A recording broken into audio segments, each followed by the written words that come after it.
Hello guys, how are you all? Welcome back to my channel. So, today we are gonna see, what if Izuku awakened his powerful quirk the humanoid fox, Deku x Mina, part 1. So before we start, please go check out the author of this fanfic, Pilsen18th, link is in the description, also subscribe to our channel, and like this video. So let's begin the video. A 5-year-old Midoriya Izuku watched as his mother, Inko, rushed throughout their apartment, quickly packing things in suitcases. Young Izuku had always been bright for his age, enough that he could easily identify the fear that was present in every movement of his normally passive mother despite the brave face she put on when he asked for an explanation. Izuku had always been aware that he and his mother weren't as well off with money as the other children he knew, so it was clear she wasn't packing for a vacation. The only instruction he had been given by his mother was to go to his room and pack as much clothes as he could. Having packed his clothes and his favorite All Might action figure, he was left watching his mother as she finished packing everything they would need,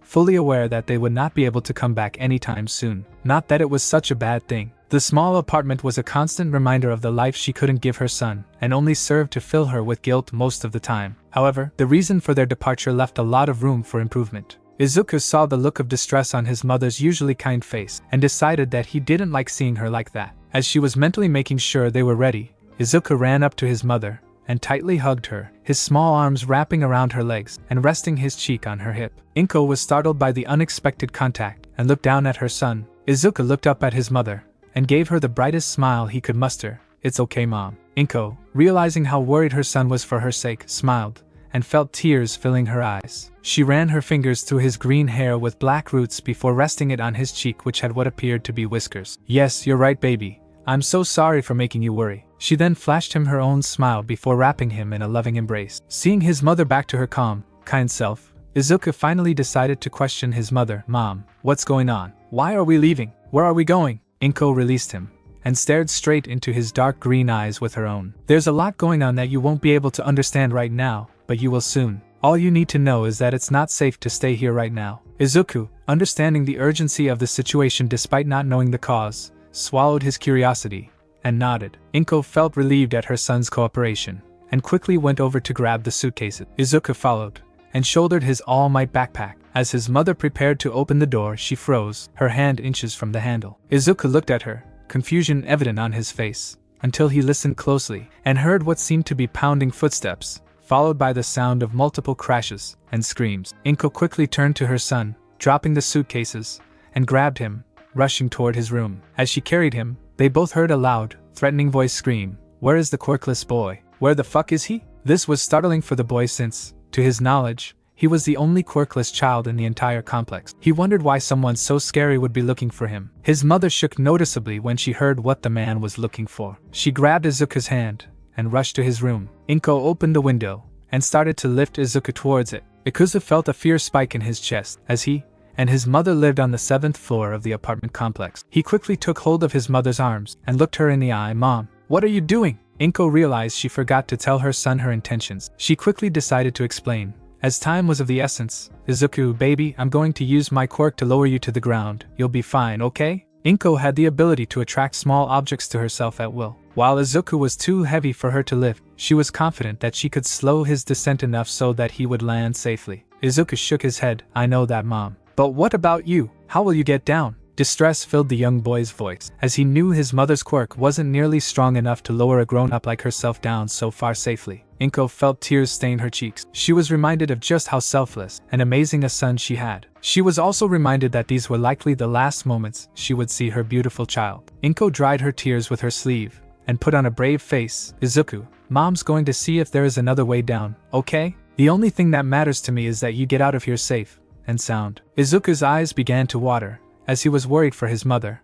But Mom Inko stopped her son. "No, Izuku, no buts. I need you to listen to your mother right now, alright?" Izuku nodded, as his lip quivered, and tears began to fall. His mother gently brushed his tears away, and held his cheek, facing him towards her. "Izuku, remember to always be a good boy, focus on your studies, eat healthy so you grow big and strong, be friendly to others, respect your elders. Don't be reckless, and if you ever bring home a girl, make sure she's someone who you'll be proud of introducing to me." Izuku was confused on the last part, but remained quiet. Inko felt more tears, as she continued, "Don't forget to brush your teeth twice a day, bathe every day, and scrub behind your ears. Make sure to be responsible with your money, and don't drink until you're old enough. They suddenly heard heavy footsteps get closer, and their front door got blown off of its hinges. Realizing they had no time left, Inko quickly hoisted Izuku out the window and, after securing him with her quirk, began letting him down slowly. She visibly strained with the effort of pushing her quirk past its normal limit, but seeing her son staring right back at her gave her the strength she needed. She felt her heart break at the thought of never seeing her son again, yet shine knowing he was meant for great things in the world. Through her effort she continued to talk,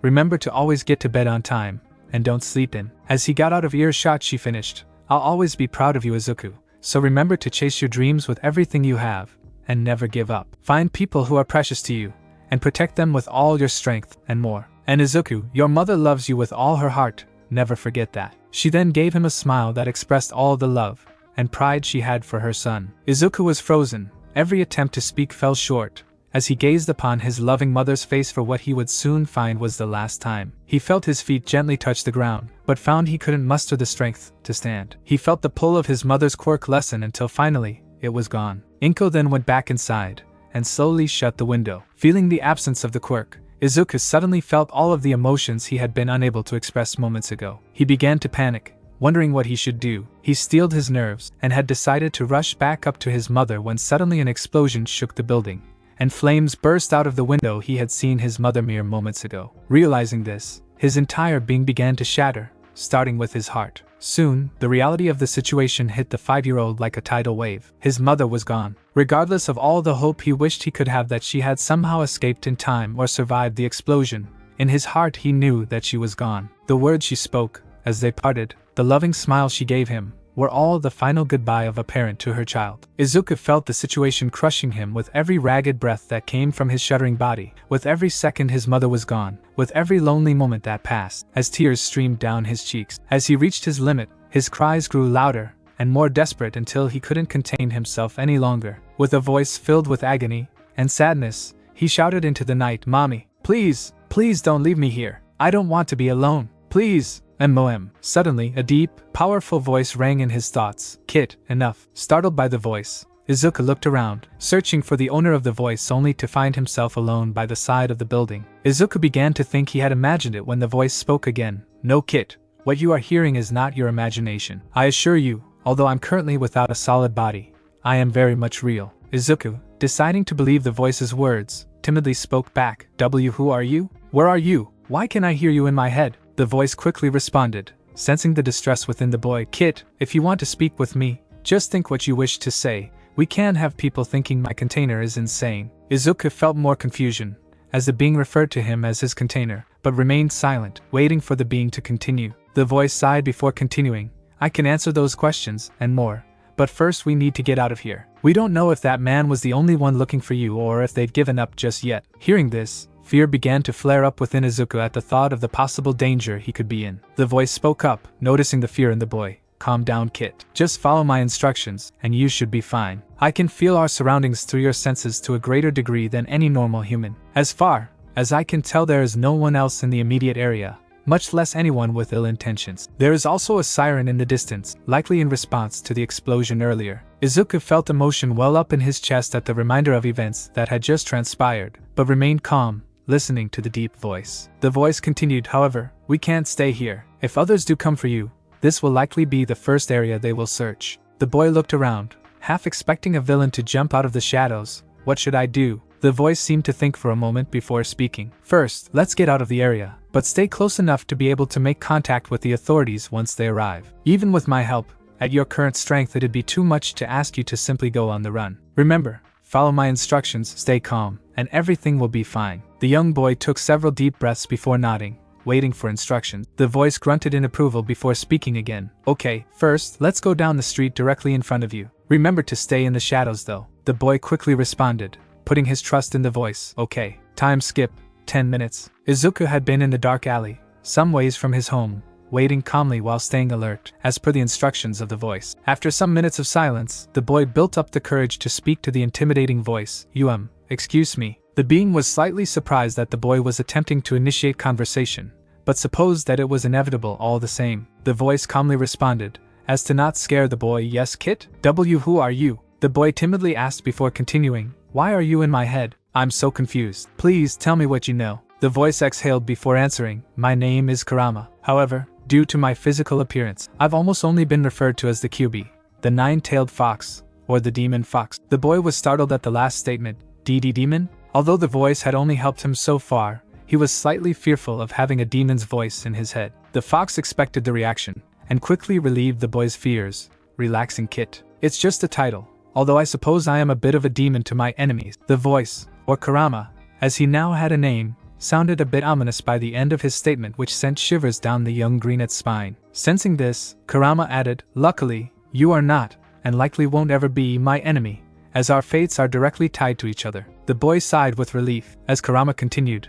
"As for why I'm in your head, well, to put it bluntly, my consciousness, and all that I am is inside of you." The statement hit the boy like a cannonball. Inside of him? How was that possible? The doctor had already confirmed the boy's quirklessness, so it couldn't be that. Could it? Maybe the doctor was wrong, and he was simply a late bloomer. Upon hearing his thoughts, Kurama decided to clear up some of the confusion. "No, Kit. This is not due to you having what you people have taken to calling quirks. I will explain in due time, but first you must know that it would be unwise to flail my presence around like a newly developed quirk. People will likely label you insane if you go around claiming that you have a voice in your head, so be warned, for I will not speak to others if you do so. I can speak to others if I choose so, and one day I will likely show you how, but for now, my existence will remain a secret to all, but you understand?" The boy nodded, finding the supposed fox's argument to be reasonable. However, he still had a mountain of questions to ask his apparent tenant. Before he could say, or more accurately think, a single word, he was cut off by Kurama's authoritative voice. "Kit, I understand you still have many more questions for me, but trust me when I say it will be best in due time. I will tell you what I know when I see fit, but for now, all you need to know is my name, and that I am not your enemy." Izuku wanted to protest, but decided to trust Kurama, and remained quiet. A few moments later, Kurama spoke up again. "Kit, get up. The authorities are nearing your home." Apparently they were delayed by the occurrence of a villain attack. Izuku wasn't surprised. Villain attacks were quite common in today's society, and often caused disturbances in the daily lives of citizens. Thankfully, heroes often put a stop to them before situations got out of hand. Kurama, much like on the way there, began giving the young boy instructions. "Alright, Kit, remember to stay in the shadows on your way back, and try not to make any noise. We aren't in the clear just yet." Izuku nodded, knowing that until he was with someone he could trust, it was always possible that he was being hunted. Time skip, 10 minutes. Izuku arrived back at his home, as the fire had been more or less dealt with thanks to the neighbors acting quickly to contain the fire. And Backdraft, the firefighting hero, arriving at the scene to help the firemen. Had the situation been any different, Izuku likely would have switched to his fanboy mode, and begged for Backdraft's autograph. However, much more pressing matters came to mind, as he approached the scene. Izuku immediately felt his eyes sting at the reminder of what had happened, but kept them in, as he knew he had to explain the situation to the officers at the scene. Izuku timidly walked up to the nearest officer, and tugged at his sleeve to get his attention. The officer looked down, and raised an eyebrow at the small boy. "Hello there, young man. Is there something wrong?" Izuku glanced at the damaged building before looking back at the officer. "That's my home." Unsure of where to begin with his story, the officer looked back at the building, and then rested his hand on the boy's shoulder. "Don't worry, young man. The damage was limited to only one of the apartments. I'm sure your home is fine. Are your parents around? Were they home?" Izuku felt tears threaten to spill over, as he corrected the officer's misunderstanding. "And no, mine is the one that's be burning." It took every ounce of the boy's strength not to simply rush into the building, and search for his mother. Upon hearing this, the officer's eyes widened. "Oh my God." He quickly grabbed the young boy's shoulder, as he looked around, as if he was afraid the child would disappear into thin air. He seemed to find who he was looking for, as his gaze settled on a man who was wearing a beige trench coat and matching fedora. The man seemed to hold the most authority at the scene, as he continued to shout orders to the officers at the scene. The officer next to Izuku then yelled with urgency, "Detective Naomasa." The detective turned quickly at the officer, and gave a worried glance at the boy next to him. He hurriedly walked to the officer, and wasting no time, the detective questioned the officer, "What is it?" The officer looked down at the boy with worry before answering, "This boy says his apartment is the one where the fire originated." Detective Naomasa's eyes widened before he looked at the young boy with equal amounts of shock and concern. The detective seemed to think for a moment before regaining his composure, and addressing the officer, "I'll take him from here. Return to your post. I don't want anyone getting in or out of this perimeter until we know what's going on." The officer quickly straightened out before nodding curtly, "Yes, sir." He gave one last look at the boy before walking off to join some other officers attempting to calm the small crowd that had gathered. The officer held his hand out to the young boy who, after a moment of hesitation, took it. "Come with me, young man. Let's get you a blanket. It's gotten a bit chilly tonight, and I wouldn't want you to get sick." As he spoke, Naomesa's eyes softened to let the boy know that he meant him no harm. Naomesa brought the boy to an ambulance which, thankfully, hadn't been needed yet, and placed him inside. With his feet dangling off the edge, he quickly grabbed a blanket and, after relieving the young boy of his all-might backpack, placed the warm cloth over his shoulders. After giving the boy a few moments to himself, he cleared his throat and spoke. "My name is Naomesa Tsukachi, or you can call me Detective Naomesa. What's your name, young man?" After timidly glancing at the man, the boy spoke softly, but loud enough for the detective to hear Midoriya Izuku. For a split second, Naomesa seemed to be shocked upon hearing this. Midoriya Izuku? Isn't he dash? But how did they find him? He snapped out of his thoughts, and quickly recomposed himself. "Is what you said true? Do you live there?" The detective didn't want to probe the young boy about the destruction of his home, but any information is invaluable in any case, and they needed to know all they could. Izuku was glad the detective had the foresight to place him where he didn't have a view of his now destroyed home, as the mere thought was almost enough to break him. "Why yes." He took a moment before continuing. "I was here when it happened." This was completely unexpected to the detective, as he gasped. He had assumed the boy had been at a friend's house at the time of the explosion. To hear that the boy witnessed the explosion of his home was heartbreaking. Wondering how the boy was unharmed, he continued, "Do you have a fire resistance quirk of some kind, Midoriya-kun?" The boy shook his head. "No, the doctor said I was quirkless." The boy usually would have been saddened by the reminder of his quirklessness, but it was currently one of the farthest things from his mind. Confused, Naomesa continued, "Then how are you okay? Were you not inside at the time?" Again, the boy shook his head. "My mom let me down from the window using her quirk before the explosion." Then, with hesitation, and the slightest ray of hope, he spoke up again. Did you find my mom? Is she okay?" To the detective's knowledge, 2 bodies had been found, one being a woman, likely in her early 30s, and the other being a large man that had his transformation quirk active at the time of death. To help in identifying the bodies, they had already taken DNA samples of both and tested for their quirks. The woman's quirk gave her the ability to attract objects to herself at will, although the strength level appeared to be rather weak. The man's quirk allowed him to transform, nearly doubling in size and greatly increasing his muscle to mass ratio. He had found after questioning the other tenants that the only person in the building that matched the description was Midoriya Inko. Looking at the boy who had tears in his eyes, as he awaited the answer, the detective's heart shattered. Within the greenette's eyes, he saw that he knew the truth yet desperately wanted to be told that his mother was okay, that she had somehow escaped the explosion unharmed, and was now waiting to be reunited with her son. Naomesa steadied his resolve, and looked directly at Izuku. "I am so sorry, Midoriya-kun. We found your mother in the apartment. She didn't survive the explosion. I'm so incredibly sorry." Izuku's tears began flowing with every word that came out of the detective's mouth, until streams were pouring down his face, and he began to sob uncontrollably. After a moment, Naomesa, feeling he needed to comfort the boy somehow, placed his hand on his shoulder, and tried to let him know everything would be alright. Izuku felt Naomesa's hand on his shoulder and, after looking at him for a moment, and his cries quieting to a bit of sniffling, he quickly grabbed the detective, and began to sob into his trench coat. Naomesa was shocked for a moment, but then realized just how alone the boy must have felt after losing his only family. After identifying the woman, Naomesa tried to contact any possible relatives to notify them of Inko's death, but found that she and her son had nobody. Unfortunately, this meant that Midoriya Izuku was now an orphan with no immediate candidates to give him a new home. Slowly, Naomesa wrapped his arms around the boy. For some reason, Naomesa almost felt responsible and protective of the boy. In that moment, he vowed he would do all he could to help young Izuku. Time skip, 3 days. Naomesa found himself frustrated at the end of his rope. Based on what he had gathered from the witnesses, and Izuku's own recollection of the events leading up the explosion, the man that broke into the apartment, now identified as Nakamura Daizo, had been actively searching for Izuku, as he was the only quirkless boy in the apartment complex. Nakamura was a small-time thug with a few arrests for shoplifting and the like. Not only was something like assault and possible murder way out of character for the man, but he had absolutely no connection to Inko or her son. There appeared to be no motive at all. They couldn't even allow the possibility of it being a psychotic attack, as his files showed that his most recent test at the prison, which had been 3 weeks ago, proved he was in full mental health despite his repeated offenses against society. However,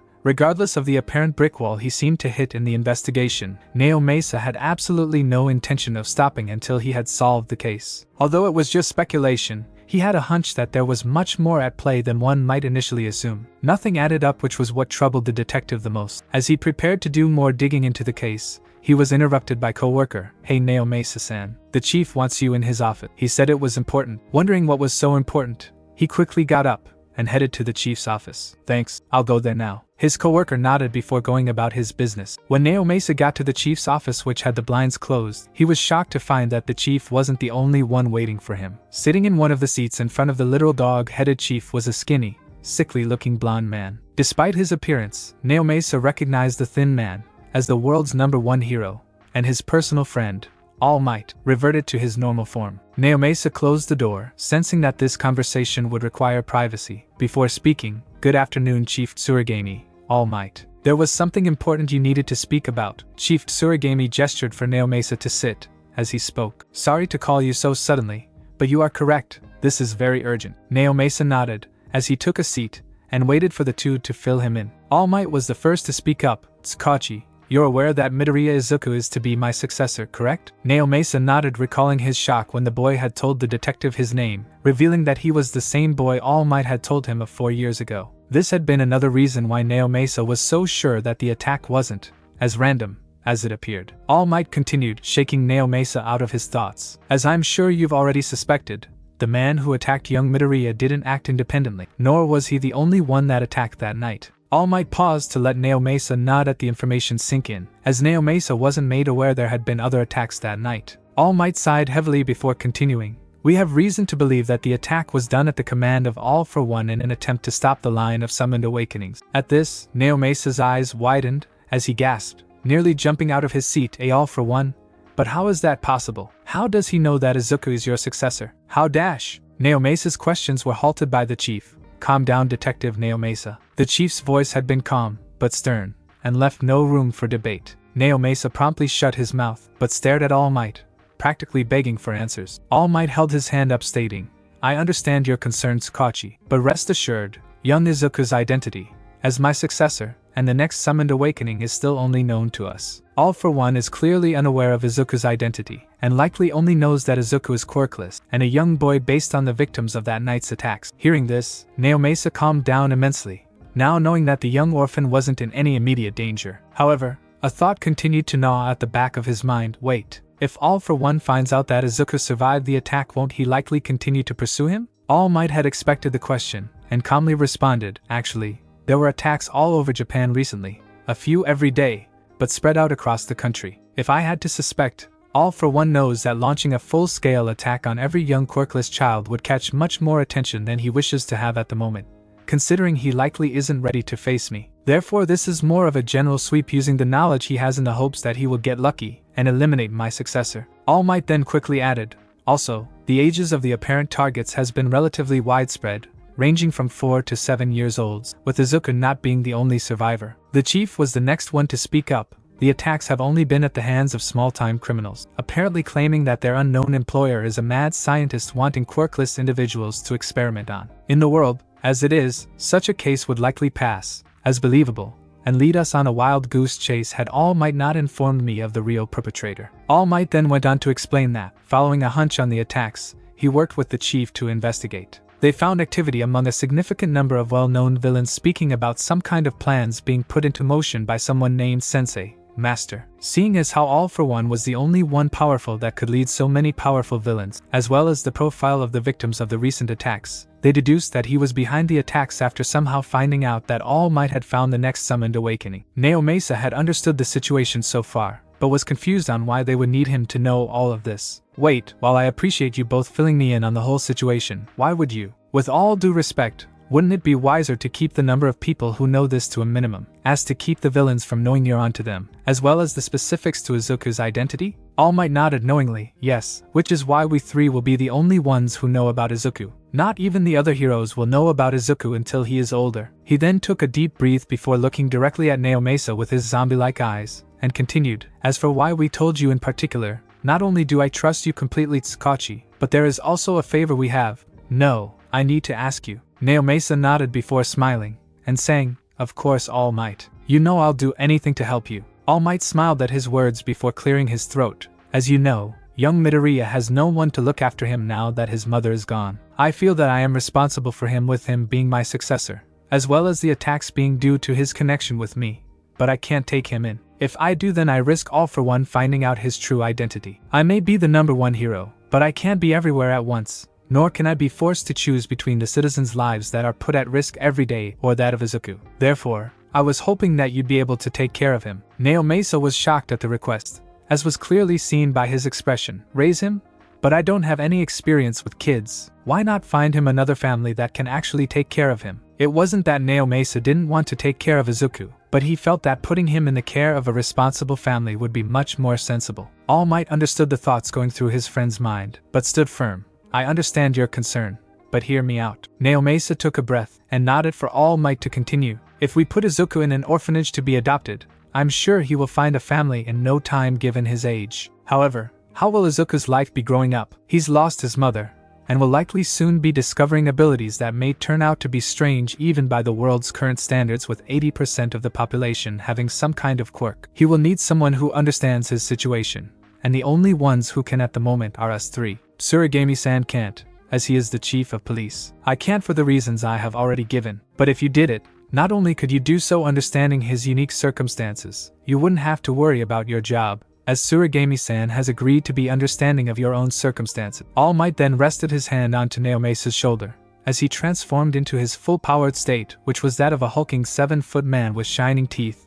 Please, Tsukachi, you are the only one that I can ask of this. Naomasa looked up at his friend before chuckling. Well, how can I possibly turn away when the symbol of peace himself is asking for my help? Sure thing, Tashinori. I'd be honored to look after Izuku. All Might then gave his signature hero smile, and flashed him a thumbs up. Thank you, Tsukachi. I knew I could count on you. Naomasa then excused himself after they filled him in on how they would go about getting him legal guardianship of Izuku, and went to his desk. He then sat at his desk in his office before sighing. He rubbed his temple, as he thought of how complicated his life would soon become. His thoughts soon drifted to young Izuku. Naomasa hardened his resolve, as he vowed to do right by the young boy. Meanwhile, with Izuku sat alone in a room somewhere within the police station. He had been given paper, crayons, toys, and a TV with a remote. However, the young boy couldn't care less about any of that, as he sat with his legs to his chest, and his arms wrapped around them. He was no longer crying, as he felt he couldn't even physically release the tears after all of the sobbing he had done since the night he lost his mother. He sat there quietly until the voice of Kurama disturbed his inner silence. Kid. Izuku was startled, as he had nearly forgotten about the fox in him among all of the commotion going on.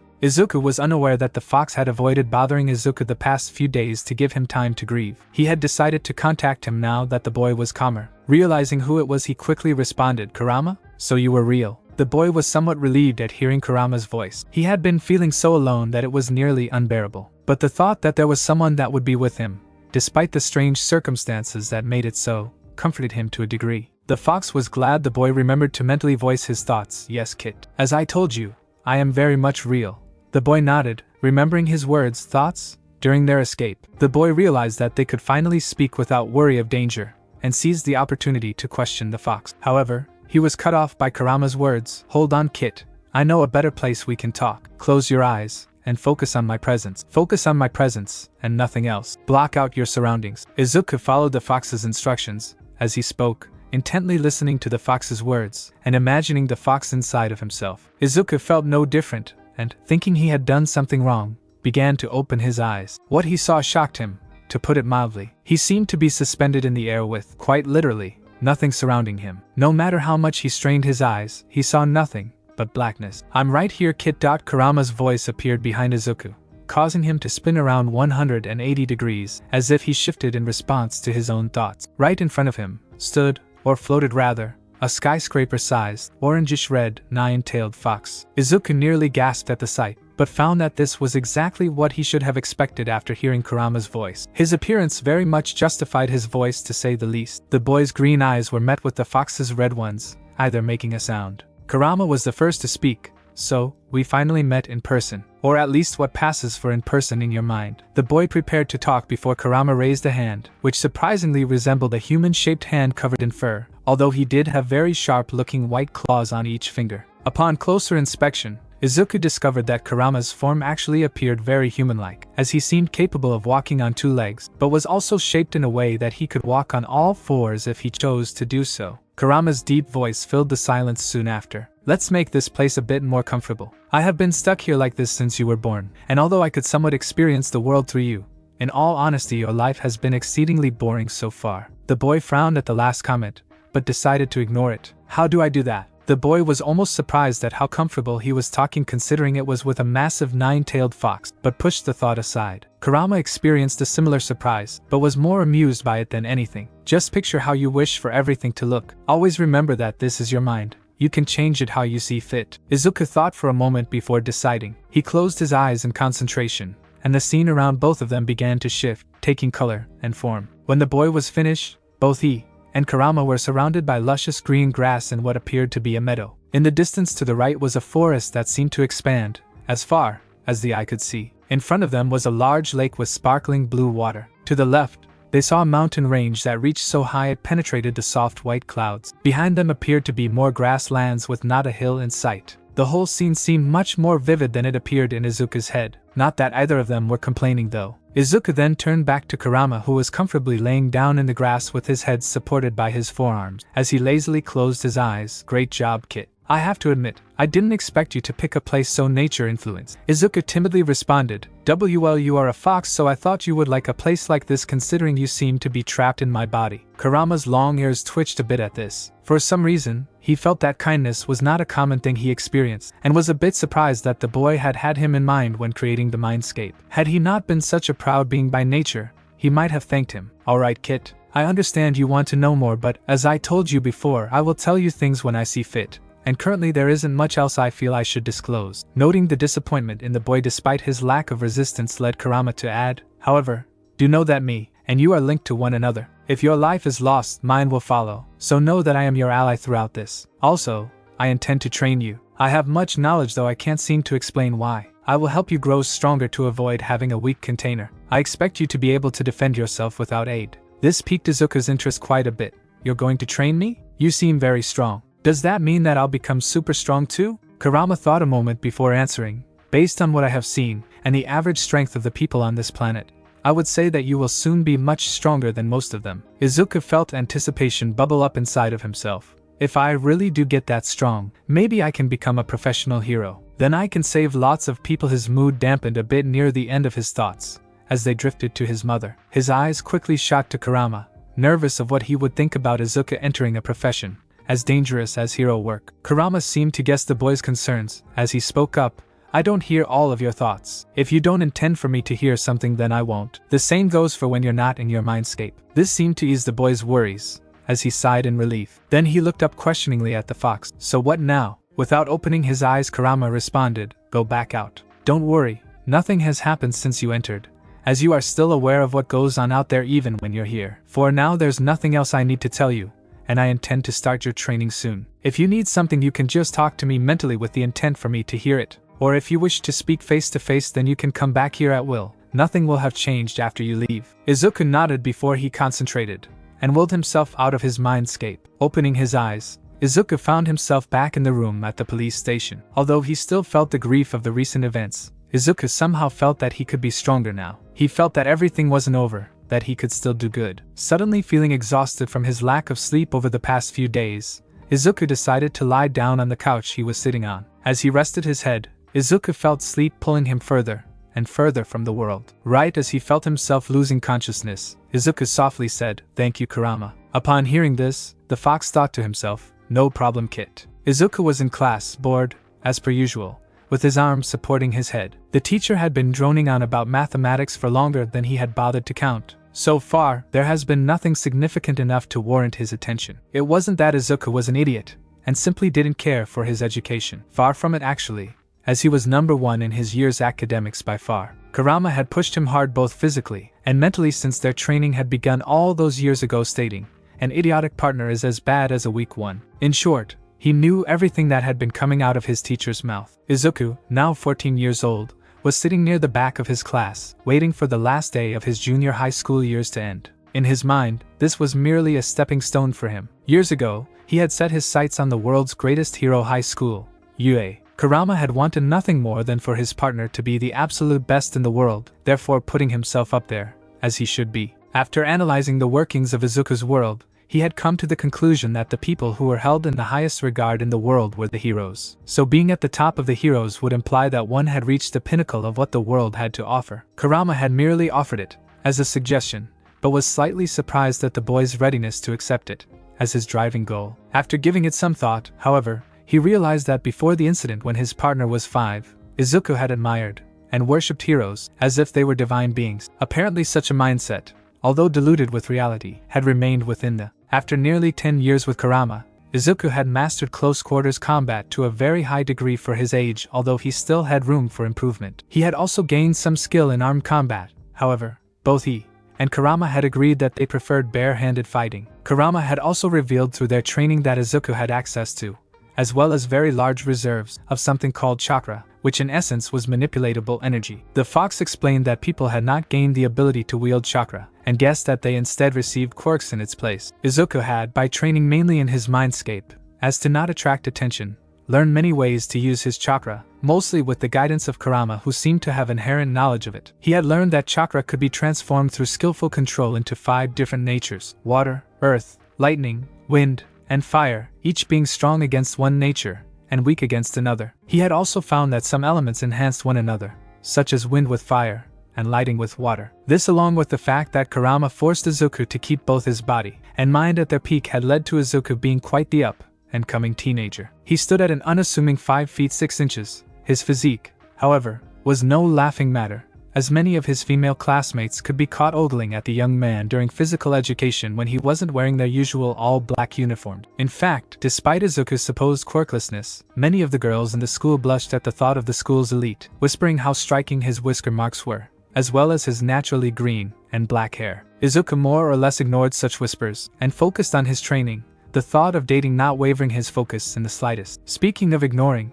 Izuku's homeroom teacher had just about enough of his students' obvious disinterest in the lesson. Midoriya-kun, are you so far advanced that my lesson isn't worth your attention? Izuku took a second to look his teacher directly in the eye. He then seemed to give him a look that said, pretty much, before he shrugged, as he decided to cloud watch out the window. His teacher fumed at this, as he turned a shade of red before continuing, you know, Midoriya-kun, if you take this attitude with you to high school, then before you know it you will have fallen completely behind, and end up struggling all the more for it. Izuku seemed to ponder this before calmly stating, well, as the world's top hero in high school, I certainly hope that UAS standards force me to push myself, or else I'd be nothing but disappointed. The class seemed shocked at the young man's clear implications in his statement. He had clearly meant that getting into the UA would hardly be a challenge, and merely hoped that it lived up to its reputation, as not to let down his expectations. Suddenly every guy in the class erupted. How can a guy like you hope to get into UA? Don't think that your test scores will let you become a hero, stupid, cocky bastard. I can't wait for you to fail like the dumbass you are trying to get in. Suddenly a small explosion was heard in the class,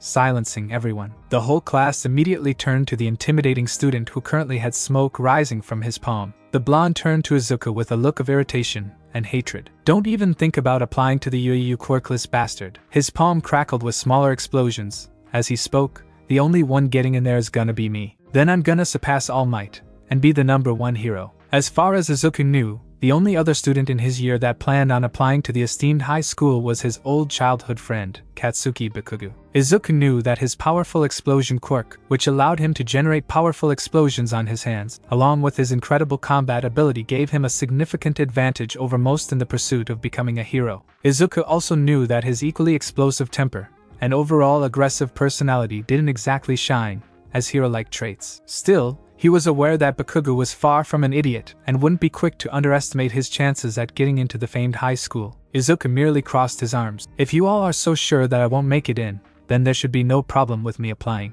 I'm sure more than a few of you would love to see me fail. Izuku was well aware of how disliked he was by the general male population in his school due to the attention the girls gave him. The fact that they all believed he was quirkless only amplified the amount of jealousy and animosity they held for him. Izuku then looked at Bakugo, ignoring every other presence in the room. In fact, if I didn't know any better, I would say that you're worried that I'll steal your thunder if I manage to be the only other student at our school to get in. But what the hell is wrong with me to even think that? Of course you're not at all worried, aren't you, Bakugo-san? Bakugo's face contorted into one of pure rage, as his palms crackled with more intensity. You know, you can't apply for UA if you're dead, you motherfudash. That's enough. The teacher had clearly felt the rising tensions in the class, and decided to put a stop to everything before quirks started flying. While, based on his green-haired student's confidence, he was sure the boy knew how to fight, he had no doubt that the quirkless teen would stand no chance against a quirk, especially one as powerful as Bakugu's. Bakugu gave one last look of death and nearly growled before turning around. Izuku simply rested his cheek on his hand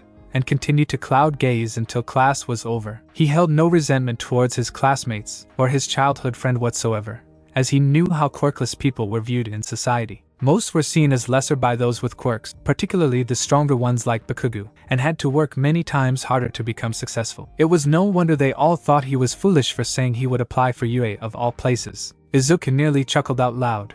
If they knew half of my abilities, they wouldn't doubt me so much. I can't believe Kurama says I still have more to learn. Apparently the fox had much more to teach his partner, including things such as something called Fox Age Mode, as well as Mode, although the huge fox had refused to explain what they were, saying he wasn't ready. The tension seemed to lessen as Bakugu relented, but it was clear he wasn't ready to let the incident go. Not that Izuku was concerned. He knew with his training, and Bakugu underestimating him due to his supposed lack of a quirk, he could likely take the explosive blonde in a one-on-one fight. Time skip. 2 hours. The school bell rang loudly throughout the school, signifying the end of both the school day and the year, much to the relief of the student population. Izuku sighed quietly, glad that he no longer had to tolerate coming to the school anymore. He collected his books and bag from his desk and prepared to exit the class. He was the last one in the class, as everyone else had decided to stampede the hallways at the first sign of the bell. However, Izuku found the silence somewhat comfortable. Since he had begun training in his mindscape, Izuku found that when Kurama gave him rest, he enjoyed taking the time to rest on the grasslands or sitting under the shade of a tree. As he made his way to the door, he was blocked by Bakugu and 2 of his lackeys. Neither looked as intimidating as Bakugu, but in a world where even the most unlikely person could be the holder of a powerful quirk, it was best never to be too cautious. Despite his normally laid-back exterior, Izuku had trained himself to always analyze his surroundings when he had the chance. Based on the fact that Bakugu was the clear leader of the trio, he was fairly confident that the explosive quirk user was the strongest of the 3. This led them to decide that if push came to shove, he would take out Bakugu as quickly as possible, and hope that the other 2 would be too struck with fear to attack him. Izuku was shaken out of his thoughts by Bakugu's voice. "You must think you're pretty hot shit if you plan on applying for UA without a quirk, huh?" His 2 buddies stood in the background with what seemed to be scary looks on their faces, but only served to nearly make Izuku chuckle at their attempts. Deciding to let Bakugu know that he had no intention of being pushed around, he decided to respond, "You're kidding, right? The all-powerful Bakugu-sama is implying that I'm the cocky one?" He raised his eyebrow near the end of his statement.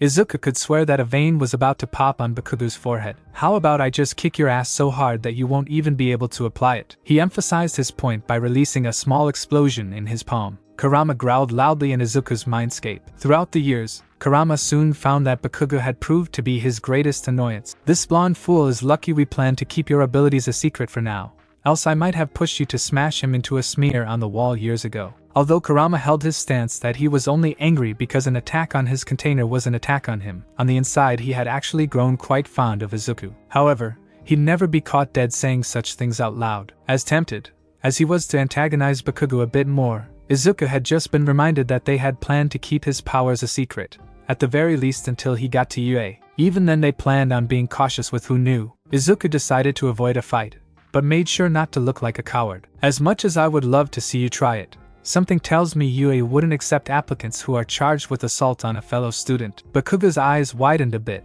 although he kept his glare. "What? You gonna go and cry to the teachers you was?" Bakugu was clearly trying to bait Izuku into initiating the fight. Izuku, however, wasn't stupid enough for that. Izuku leaned onto the desk behind him like he didn't have a care in the world. "Of course not. On the off chance that you were able to beat me, I'd be forced to accept defeat and just train harder. However, I can't really help it if my wounds give away the type of quirk that was used on me. Say, an explosion-type quirk. Not exactly a common quirk, as you know. In fact, the only person I've met personally that has one is you. Wouldn't take a genius to figure it out from there. A couple of teacher testimonies on how clearly you seem to hate me, and I doubt UA would be too excited to let you apply." As he finished his statement, he made direct eye contact with, letting Bakugu see his complete confidence that the situation would play out exactly how he had described. Bakugu seemed a bit taken aback, realizing that everything the whiskered teen had said was very realistic. For a count of 5, Bakugu seemed to contemplate his options before deciding, "It's not like you have a snowball's chance in hell of getting in anyway. I just can't wait to see the look on your face when I get in while you're flat on your ass." Bakugu turned around and aggressively opened the door as he stomped out. His 2 followers looked back and forth from their leader, and in disbelief before quickly following the explosive teen. Izuku sighed tiredly. At least this is probably the last time I will have to deal with him on a daily basis. Doubt I could avoid a fight with him for long. Kurama's agitation lessened, as Bakugo continued to walk away. Don't celebrate too soon. We both know that even though he is an insufferable fool, he is anything but incompetent. It's very likely that he will be accepted to the UA same as you. The difference there is I would expect combat training to be the part of your classes. You may have to fight him whether you like it or not. Izuku groaned. Yeah, I suppose you're right. After a moment he added, hey, how much longer are you gonna call me Kit? I'm not a kid anymore. The fox chuckled. I am old enough to call you Kit for the next few decades. However, in your world the threshold for manhood appears to be around 18, so I may consider relenting by then. Izuku simply grunted. Although his pride wouldn't allow him to acknowledge it, deep down, Izuku somewhat enjoyed being referred to in such a manner. It was almost like what a teacher would call their student until they became strong enough, or a parent calling their child until they grew up. Izuku shook his head, clearing his mind, as he exited the class. They felt a bit sluggish, and decided to fix it. Hey Kurama, how about a bit of field training? It's been a while, and I can't afford to lose my edge with the UA. The entrance exam is coming up soon. Kurama thought a bit before responding. I suppose it has been a while. Alright, but only one, then we get home so you can do some more mindscape training. I want to focus on expanding your arsenal, and increasing your chakra control, as much as possible before the exam. Izuku nodded with understanding. Fair enough. I want to be ready for anything when the day comes. The UA isn't known as the best for nothing. Kurama was about to shut his eyes before he remembered something. Do I have your outfit? I don't remember you packing it. Izuku responded by running to a nearby alley, and pulling a black hoodie from his backpack, as well as a lower face mask made of cloth, a pair of black leather biker gloves, and some black jeans. Pack at it while you were getting your beauty sleep. Izuku smirked at the feeling of annoyance Kurama resonated with. Cheeky brat. Well, let's get this over with. Hurry up. Izuku chuckled, as he placed the rest of his belongings in his backpack before placing the straps on his shoulders, and securing it with several buckles to keep it from flying off of him. He then ran up the nearest building, as easily as someone would run on the ground before jumping onto the roof. Without slowing he ran to the edge, jumping to the next rooftop, careful not to attract too much attention, as he searched for trouble. Time skip, 1 hour. Izuku had been hopping over the rooftops for a while now, and had yet to find a single villain. He had brought a cat down from a tree, helped an elderly woman across the street, and even bought some ice cream for a crying little girl who had dropped hers. Yet not a single villain had so much as littered during his hunt. Izuku groaned in boredom. If every day was like this, heroes would have found themselves out of work years ago. Glancing down at the street from a roof, Izuku sighed. Guess I'll just head home then. Maybe Kurama will have something cool to teach me. Just as he prepared to bolt home, Izuku heard distressed yells in the street. Concerned it may have been a villain, Izuku quickly jumped towards the noise. Proving his instincts right, down below on the street was a large, green individual whose quirks seemed to turn them into a slime monster of some sort. He was speeding away from a shop with what appeared to be money dropping randomly out of him as he ran. An employee was outside of his shop screaming, "Hey! Get back here, you bastard!" The slime man simply laughed as he sped off. Izuku's eyebrows furrowed, as he thought, his quirk will make him difficult to catch. I'll have to make sure I don't obliterate what he's stolen either. This could prove to be a challenge. Deciding on a plan of attack, Izuku jumped to the buildings on the opposite of the street, and proceeded to run on the walls in pursuit of the thief. Weaving the appropriate signs, and gathering his chakra, Izuku prepared a fire-style flare shots. Several small fireballs shot from Izuku's mouth and landed directly in front of the villain. Although they appeared deadly, their name was a dead giveaway, as they were most useful for what the name implied, as makeshift flares. However, taking them directly wouldn't exactly tickle. This served its purpose, as the villain came to an immediate halt, turning towards Izuku. Who the fuck are you? Now that the villain had stopped running, Izuku dropped to the ground before answering, someone who isn't too fond of villains. He cracked his knuckles, as he added, and the guy who's gonna kick your ass, and make you return what you stole. The slime villain snarled, as he rushed to the masked hero. Izuku got into the fighting stance that he and Kurama had developed over the years. Kurama had made Izuku study and practice several forms of martial arts over the years, ranging from Wing Chun, karate, taekwondo, wrestling, and more. Soon, they both took the advantages of each style and used them to create a completely new one that lacked their weaknesses. Izuku had decided to call it Kage no Buki, which translated to shadow weapon, given how unpredictable and adaptable the style was. Izuku twisted his body to the right and moved his left foot in front of the right while moving his hands to do the same. As the villain approached, Izuku quickly dodged to the right, swiping his palm at the figure. His hand met with little resistance, as it seemed to do no damage at all. I thought, as much. He won't be susceptible to any of my physical attacks. Guess I'll have to rely on ninjutsu. Damn, I'll have to be careful or I might run out of chakra before I can finish him. Izuku quickly flipped back to gain some distance. He then began to form more hand seals. Then, inhaling a massive breath, he released the green slime, wind style, gale force level 1. Izuku exhaled his breath with as much force as he could. The wind hit the villain with enough force to blow several large pieces of him down the street. The villain shrieked as he recovered from the attack. What the fuck? How did you do that? I saw you. You had an adhesive quirk. That's how you stuck to those walls. Answer me. Izuku simply shrugged at the villain, who was now a few sizes smaller than before. Sorry, but no dice, dickhead. Plus, I'm not one to spill secrets. Not that it would save you here anyway. Izuku then resumed his stance as the slime villain charged again. Izuku dodged to the side again, but felt a sharp pain on his arm as he passed by. Stealing a quick look at his arm, he saw that Slime Man, what he decided to label the villain, had managed to leave a shallow cut in his arm as he passed by. Izuku realized that the thief wasn't the complete idiot he had taken him for. Shit, guess I'm gonna have to change things up a bit. As Slimeman charged again, this time with a wicked smile on his face and arms outstretched, Izuku began to weave hand signs, this time with a different strategy. As the villain approached him,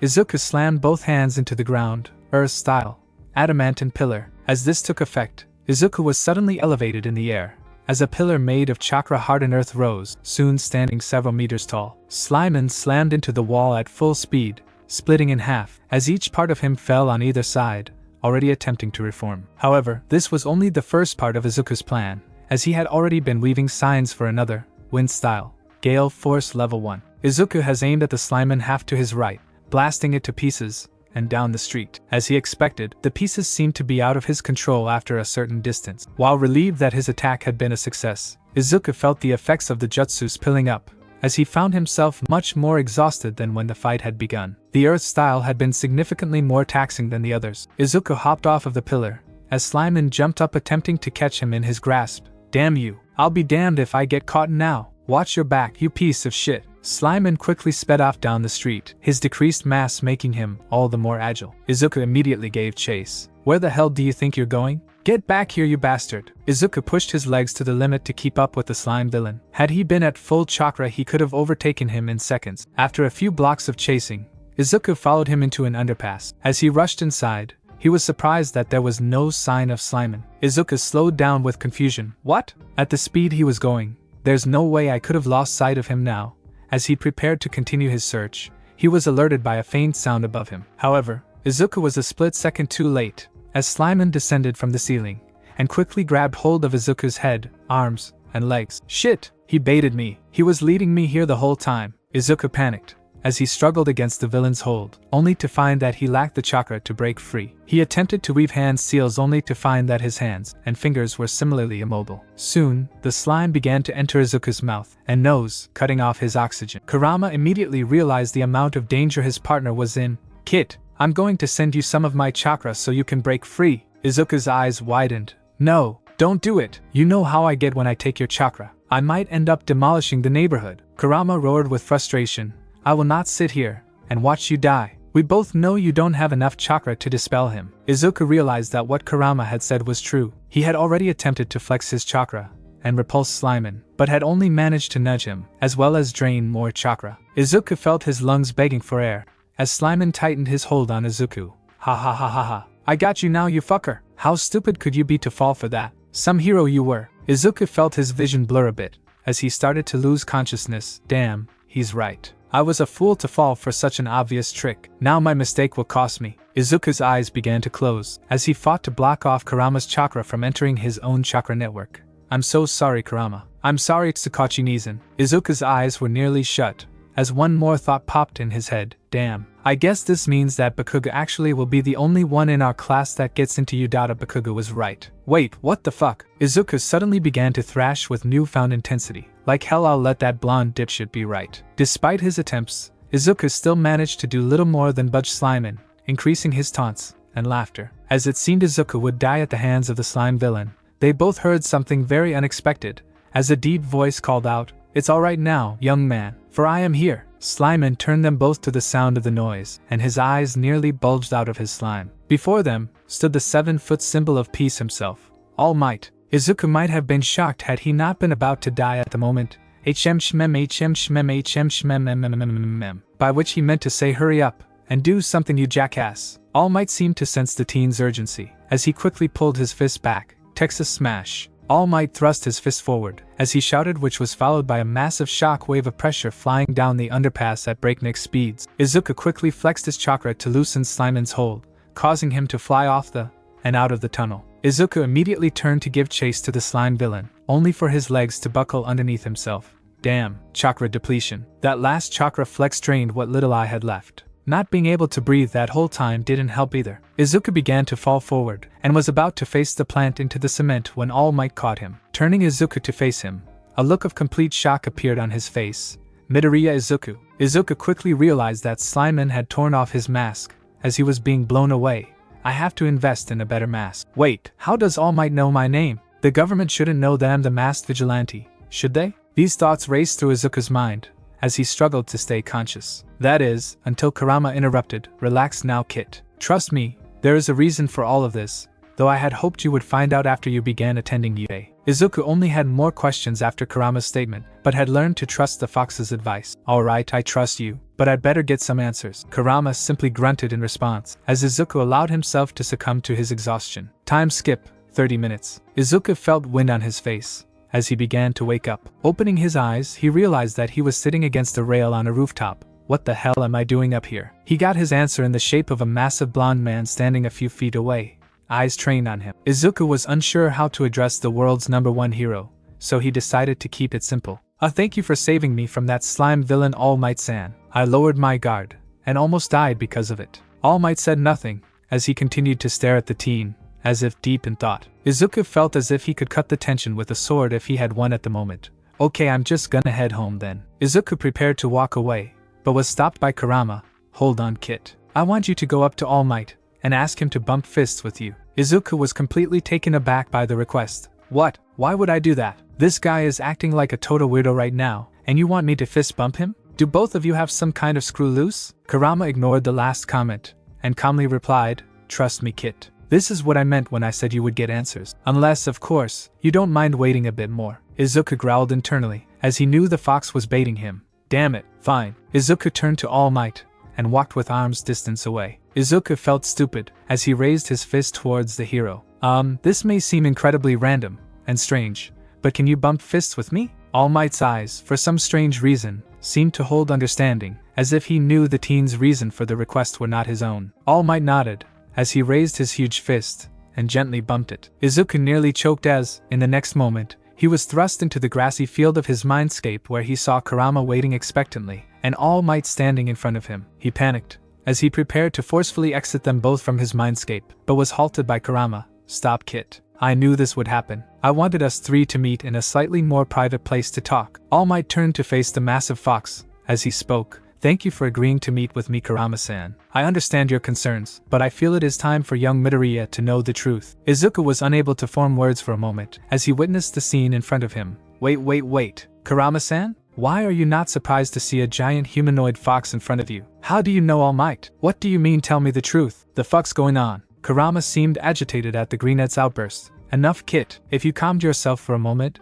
we might get a chance to explain. He whipped his tails around, as if to emphasize his point. Izuku promptly shut his mouth. This is too much. I have enough questions to make my head melt. I'd better shut up though. The last thing I need is a pissed off Kurama to shoot a tailed beast bomb up my ass. Izuku shuddered at the thought. All Might simply chuckled at the scene. Come on, Kurama-san, give the young man a break. His confusion is more than justified at this point. Kurama simply huffed, as Izuku cleared his throat. I don't suppose you guys could explain now, could you? All Might looked at the teen with sympathy. Of course, young Midoriya. Though I suggest we take a seat, as this could take some time. Izuku nodded, as he closed his eyes while taking a calm breath. Suddenly, two chairs made of the ground formed at their feet, one for Izuku, and a much larger one for All Might. All Might looked surprised before taking a seat. Thank you very much, young Midoriya. All Might took a deep breath, as if preparing himself. Now, where to start? Izuku didn't want to waste time, as their real bodies were immobile outside of his mindscape, although he was confident he would see any danger coming. How do you know about me, and Kurama? All Might shifted in his chair before speaking. Well, in truth I only found out about Kurama-san, as he called me into your mindscape when I was setting you to rest. He quickly explained to me the basics of what you both have been through up until now. Izuku looked up at Kurama questioningly, as All Might continued, I'm sure you're aware that your abilities aren't exactly Quirk-like, yes? Izuku nodded. The fact that he had such a variety in his powers was already strange,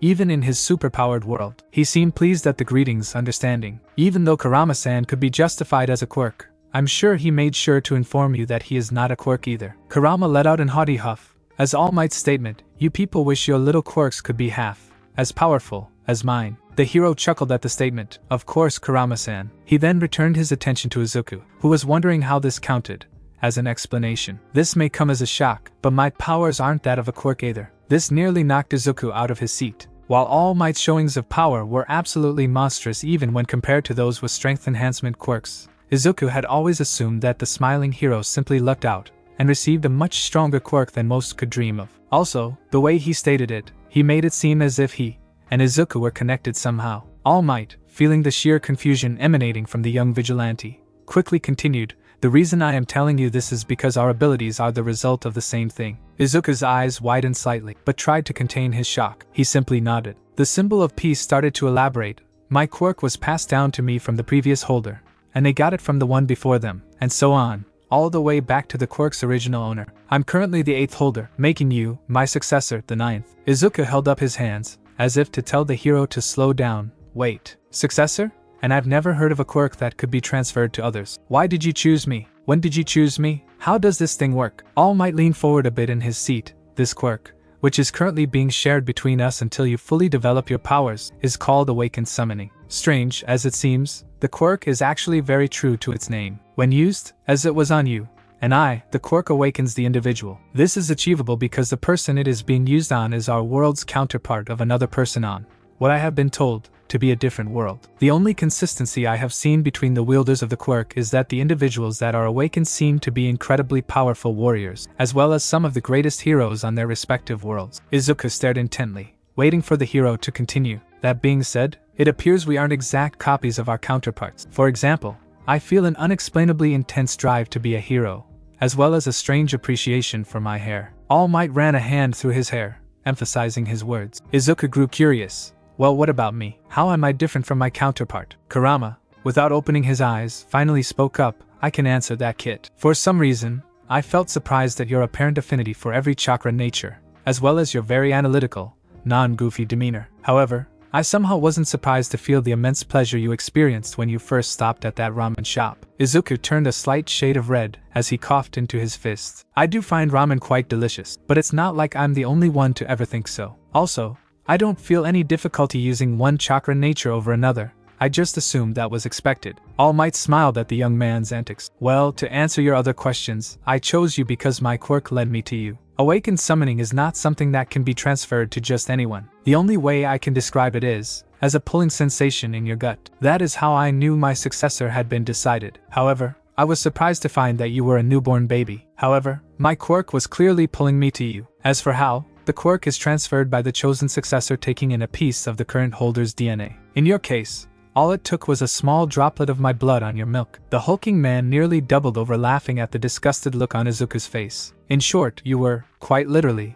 destined to inherit this quirk. I must say, however, that this is the first time someone was chosen at birth. I was chosen shortly before I entered high school. Izuku was made sure not to puke before he spoke. So what now? What does being your successor mean? All Might got out of his seat before placing both fists on his hips and striking a heroic pose. Now, you will be bred to be the greatest hero this world has ever seen. Kurama-san has filled me in on most of your training thus far. You have to master your power to be able to release these seals on yourself, correct? Izuku nodded yes. Kurama said he placed 9 seals on my power at birth, as soon as he was aware of what was going on. He said my power was so great that it would have gone out of control. I can only release a seal once I achieve a certain level of control. If a seal is removed before then, I'll likely be torn apart before all of my power explodes. All Might was shocked at the calmness of the teen while he described the possible consequences of his power. Well, let's try to avoid that. Luckily, as you are my successor, I will now help to train you. I'm sure you'll find your mastery over your power progresses much faster with both me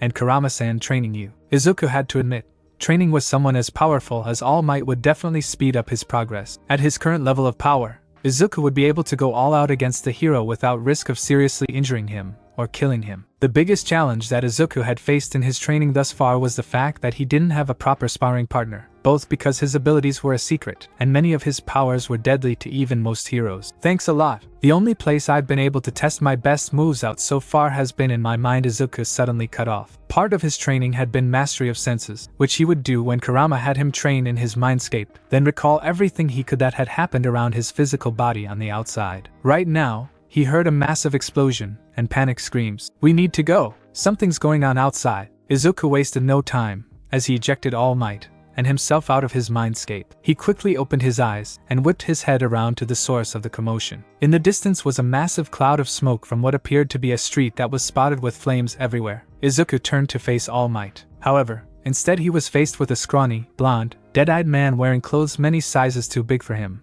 "Wah, who the hell are you?" The man coughed, wiping a bit of blood from his mouth. "Relax, young Midoriya. It's me, All Might. Due to an incident years ago, I am only able to hold my full-powered form for a limited amount of time. It appears I forgot to revert back before we entered your mindscape, and my time limit must have run out while we were talking." Izuku began to panic internally. "You've got to be kidding me. I don't have my mask, hat, or hoodie. If I go down there and start throwing around my powers, I'll get arrested for doing so without a hero license. It's literally the only reason I wore a mask in the first place." Laws had been made shortly after the spread of quirks that restricted the use of quirks in public, unless it was for self-defense or an individual with a hero permit was doing so to help protect the peace, the sentence of jail, as well as fines for any damage that was caused. Also, there was the fact that Yui wouldn't be too quick to accept an application from a criminal. Izuku turned back, as he heard another large explosion followed by more screams, growling, "Fuck it! Consequences be damned. I'm not gonna sit here while people are in danger." As he prepared to head to the trouble, All Might placed a hand on his shoulder. "Wait. Take me with you, young Midoriya."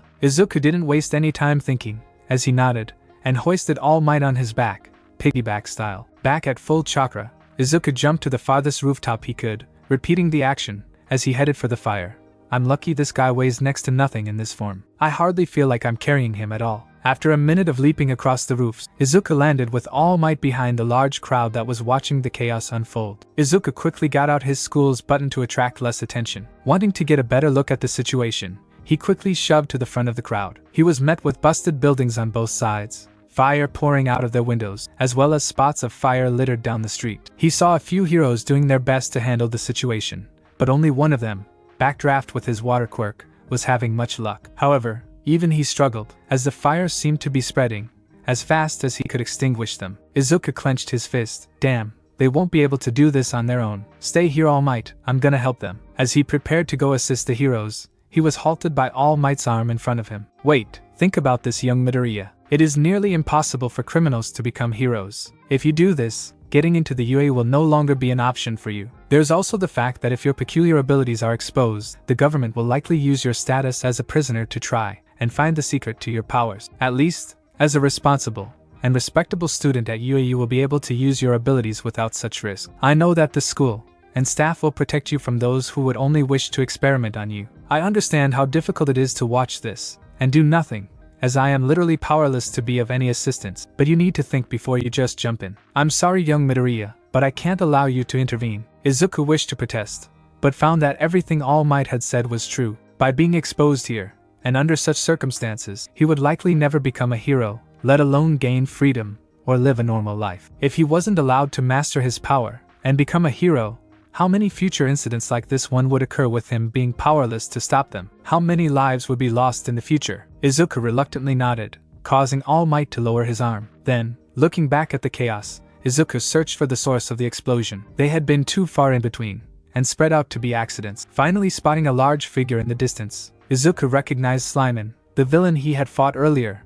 laughing like a maniac. He looked like he was back to his original size, likely from collecting his pieces after All Might blasted him away. Cursing himself internally, Izuku suddenly felt that the whole situation was his fault. If only I hadn't stupidly let my guard down, none of this would have happened. Slimane suddenly slammed his hand on the ground, resulting in another massive explosion causing Izuku's eyebrows to furrow. Not that I'm one to talk, but I'm pretty sure he didn't have that quirk when we fought. Kurama was as confused as his partner, indeed. I doubt he was hiding any abilities, as he likely would have used them on you when you were beating him. Taking a harder look at the villain, he realized that he was surrounding a person, much in the same way that he had attempted to do to him in the underpass, although his increased mass allowed him much more control over the victim. Maybe that's part of his quirk. He can forcefully take control of a person's movements by constricting them like that. Then he can use the person's quirk, depending on the quirk itself, of course. Kurama grunted in agreement. Yes, it appears that is the case. His current victim must have quite the powerful quirk to cause all of this destruction. He is also using them as a hostage so the heroes can't even fight back. Izuku growled at the villain's cowardly tactics. He fought harder to restrain himself. Although it would take a large amount of chakra, he was confident that he would be able to blow Slimane off the hostage with a close enough wind.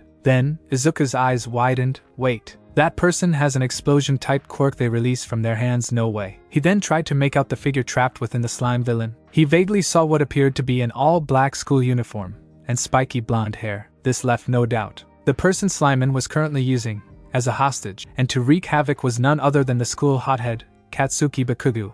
I should have known, as soon as I saw the quirk. Bakugo's the only one in the area with an explosion quirk, let alone one that powerful. Even I underestimated its limits. Although Bakugo wasn't exactly his favorite person, Izuku felt all the more guilty, and would never have wished something like this on the blonde. Izuku hoped the heroes would be able to get Bakugo out of there in one piece. Don't know how I'd feel being the only one from our school attending UA because he couldn't even apply. Suddenly, Izuku made eye contact with Bakugo over a long distance. Instead of seeing the rage-filled eyes he had been expecting, Izuku was met with eyes filled with fear. Not only did they look afraid, but they seemed to clearly be calling out for help. Izuku remembered the suffocation he experienced at the hands of the slime villain. He could only imagine how long Bakugo had been fighting to stay conscious. At that moment, Izuku didn't see the explosive Bakugo that showed him nothing but hate. Now, he saw the Bakugo from years ago, when he had looked up to his strength and followed the spiky-haired boy everywhere he went. He saw the kid who never backed down no matter who or what he faced, who had the dream to become a great and powerful hero, and he was begging for someone to save him. His body moving from pure instinct, Izuku bolted forward, as fast as he could without enhancing his movements with chakra. He avoided the fires that lined the path to Bakugo, and ignored the calls for him to come back. He quickly picked up a small stone that had chipped off one of the buildings without losing any speed. Slimane noticed the teen rushing towards him but,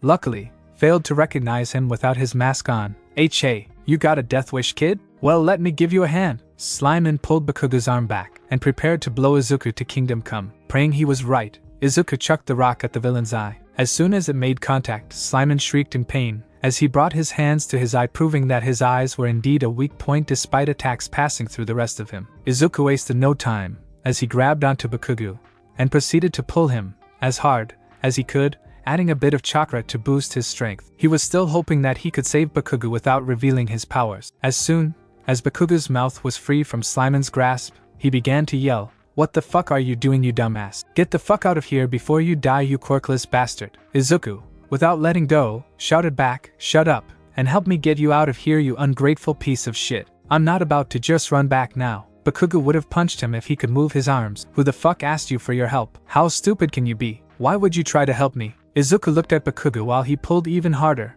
"'Cause that's what heroes do, dumbass. They help those who need it without thinking of themselves." Bakugo was speechless, as he remembered the times when Izuku would offer to help Bakugo when they were kids even when he didn't want him to. Unfortunately, Slimane had recovered quicker than Izuku was hoping. "You fucker. I'm gonna blow you to pieces." He already began preparing to swing Bakugo's arms, which were still entrapped in him. Izuku was now holding onto Bakugo with one hand, and was speedily weaving hand signs with his free one. Just as Slimane had forced Bakugo's hand within 3 feet towards Izuku, he had prepared his wind style, Gale Force Level 3 dash. Before Izuku could launch a large figure had come between him and the slime villain, taking the full blast of Bakugo's quirk. As the smoke cleared, the figure turned out to be All Might, who barely had a scratch on him. "Izuku has already cancelled and was left stunned. All Might? But I thought you had run out of time?" The hero turned his head slightly to look at Izuku. "You were right, young Midoriya. That is exactly what a true hero is. It seems I had almost forgotten. Now I intend to be the hero I'm supposed to be, and save you both." Izuku understood. He was saving him from the consequences that would have befallen him had he been exposed. With one hand, All Might ripped Bakugo out of the villain, and threw a punch with the other Detroit Smash. The resulting force from the punch was even stronger than the one he had used to save Izuku.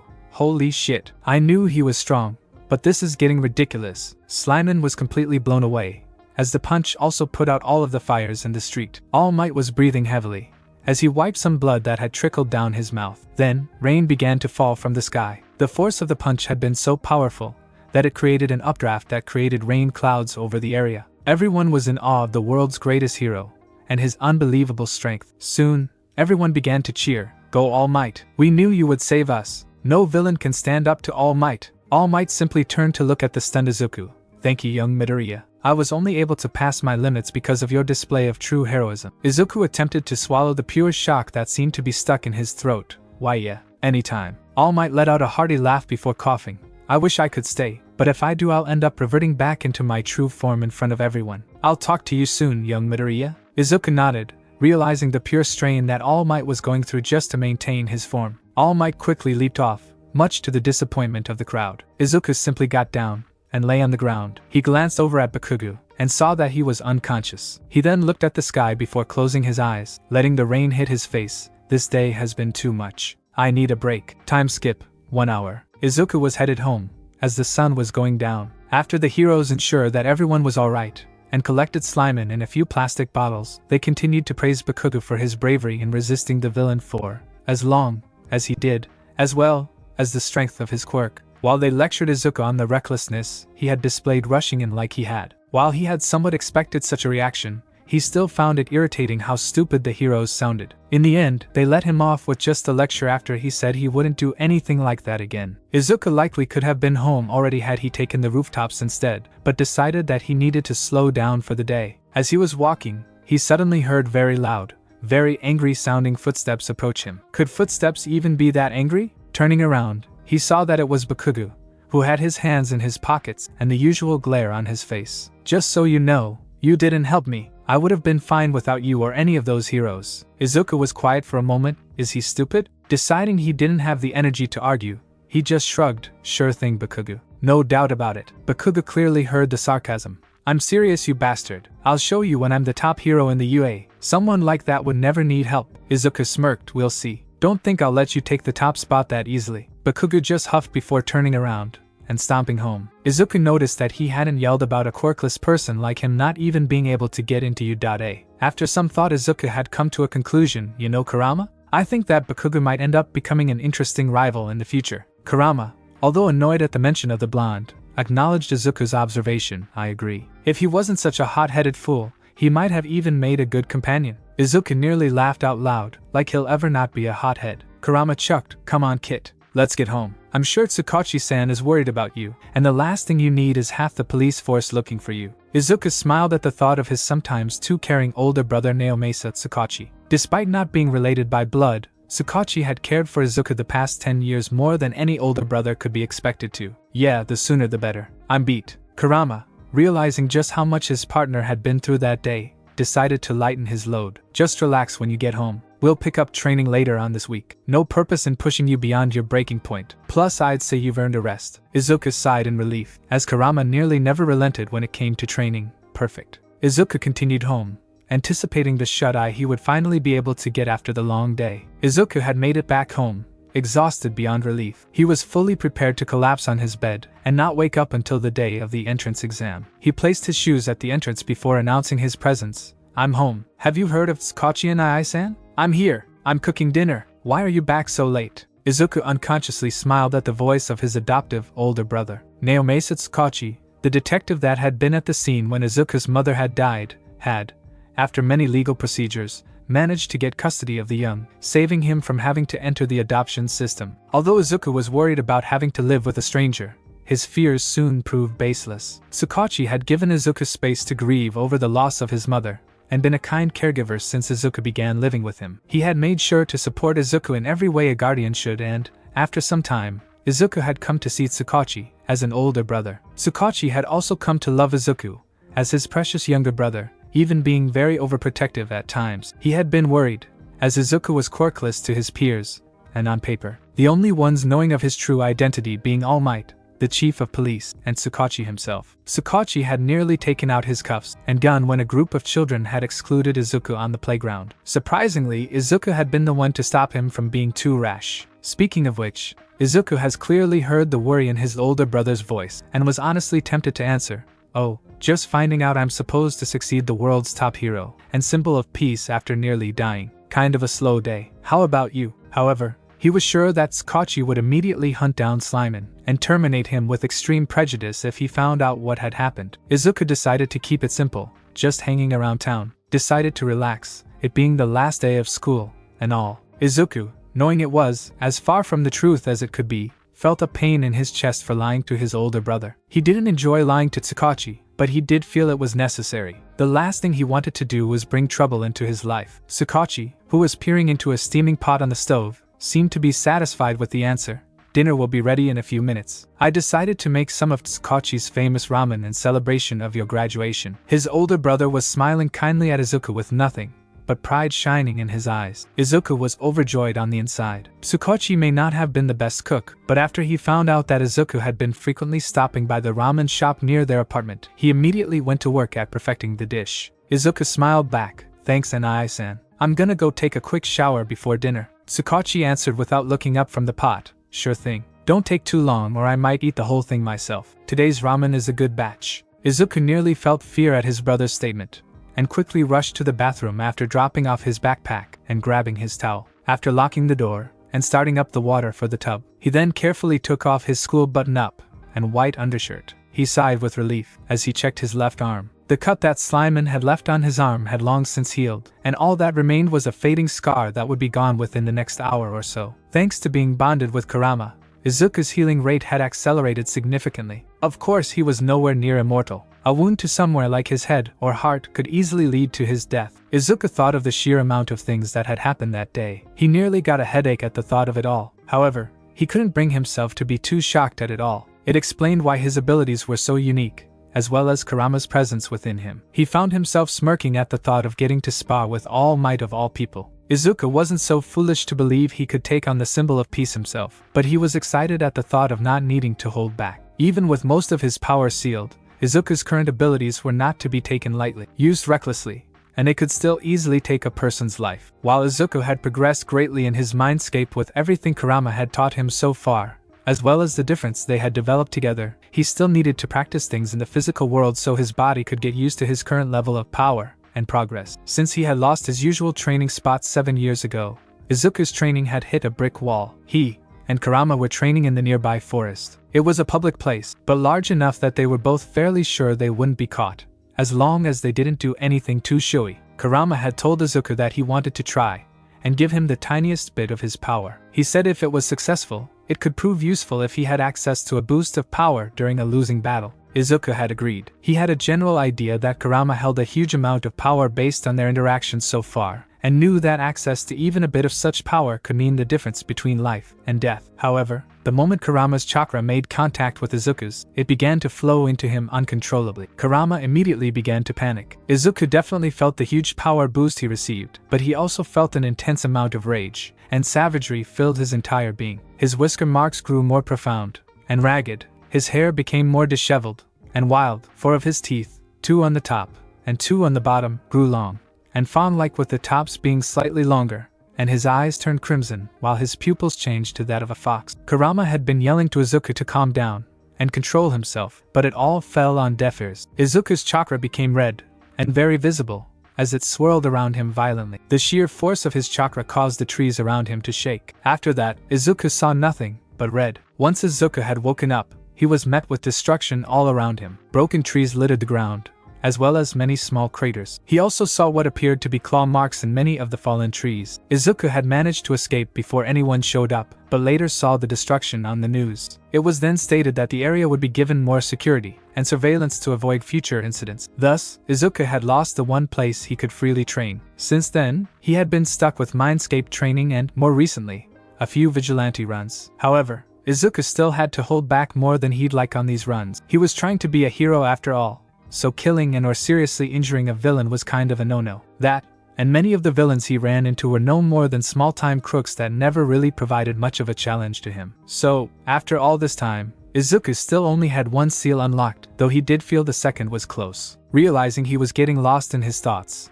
Izuku quickly finished up his shower. After finishing his shower, and dressing in more casual clothing, Izuku joined Sakachi for the ramen he had been craving. After a few minutes of idle chatter, Sakachi got a call on his cell phone. After glancing at it to see who it was, he seemed a bit shocked, but then shook it off and answered, "Hello? No, it's fine. I was just having dinner with my little brother. What is it? After listening for a bit, Tsukachi's eyes widened before he glanced at Izuku, and began to chuckle. Sure thing. You know, you should give someone a bit of warning before dropping a bombshell like that. I'll talk to you some other time. Make sure to keep me posted on everything. See ya. Tsukachi casually put his phone back in his pocket, and picked up his chopsticks before speaking up.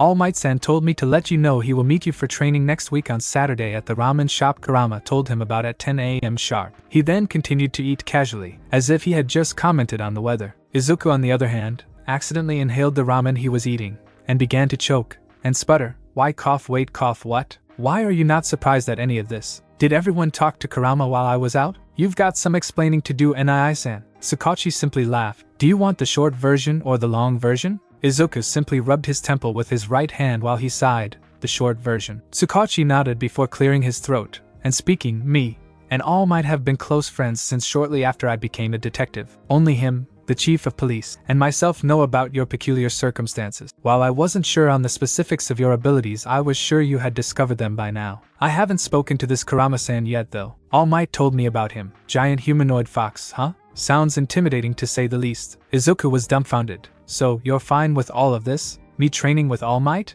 Me going to the UA? Me being some reincarnated hero from another world? Tsukachi got up and walked to Izuku's side of the table before placing a hand on his head and ruffling his hair. Reincarnated hero or not, you're still my little brother. I'll support you no matter what you do. I'm sure that even if I hadn't known all of this beforehand, I would have accepted it. Plus, it's not like people get to personally train with the world's #1 hero every day, do they? Izuku had more or less gotten over his surprise. You know, I've completely used up my surprise for the day, possibly the year. You're right.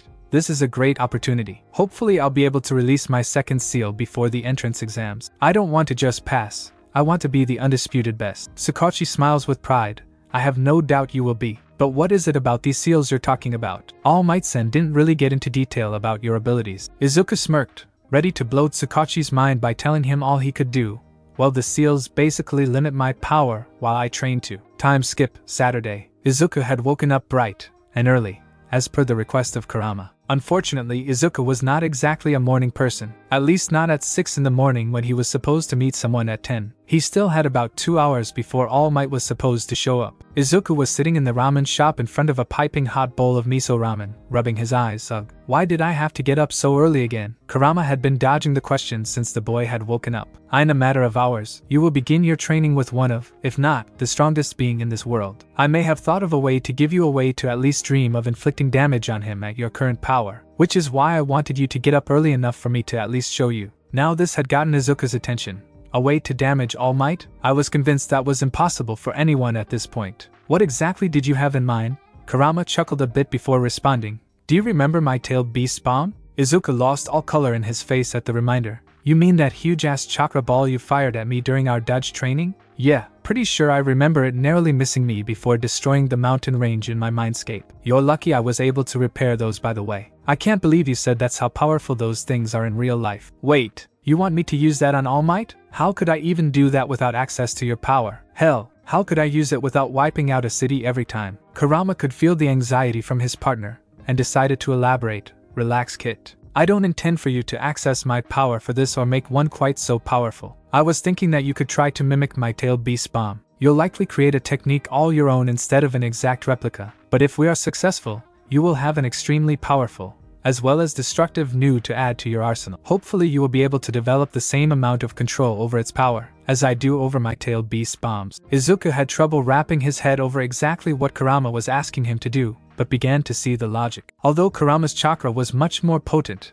and overall more vast than Izuku's, in the end, chakra was chakra, right? In theory, Izuku should be able to make his own type of tailed beast bomb. After thinking it over, Izuku made up his mind. Sure, why not? As long as we stick to the mindscape for now, we won't cause any real damage. And if I develop it fast enough, I'll be able to try it on All Might. I doubt I could do any serious damage to him even if I poured every ounce of chakra I have into an attack. Kurama was glad his partner decided to go through with developing the technique. No matter how powerful or proud Kurama was, he had grown the slightest amount of respect for his partner, and would never consider trying to force him to do anything if he didn't agree. Perfect. Now, finish up your ramen, and let's head to the roof to await All Might. We'll start your training right away. For some reason, Kurama felt a bit more excited than usual for this training. Deep down, It was likely because he was passing down his signature technique to the. Izuku quickly began to slurp the rest of the delicious ramen before asking for the check. He then left the ramen shop and went to the back before climbing to the roof. It was a bit breezier than he expected,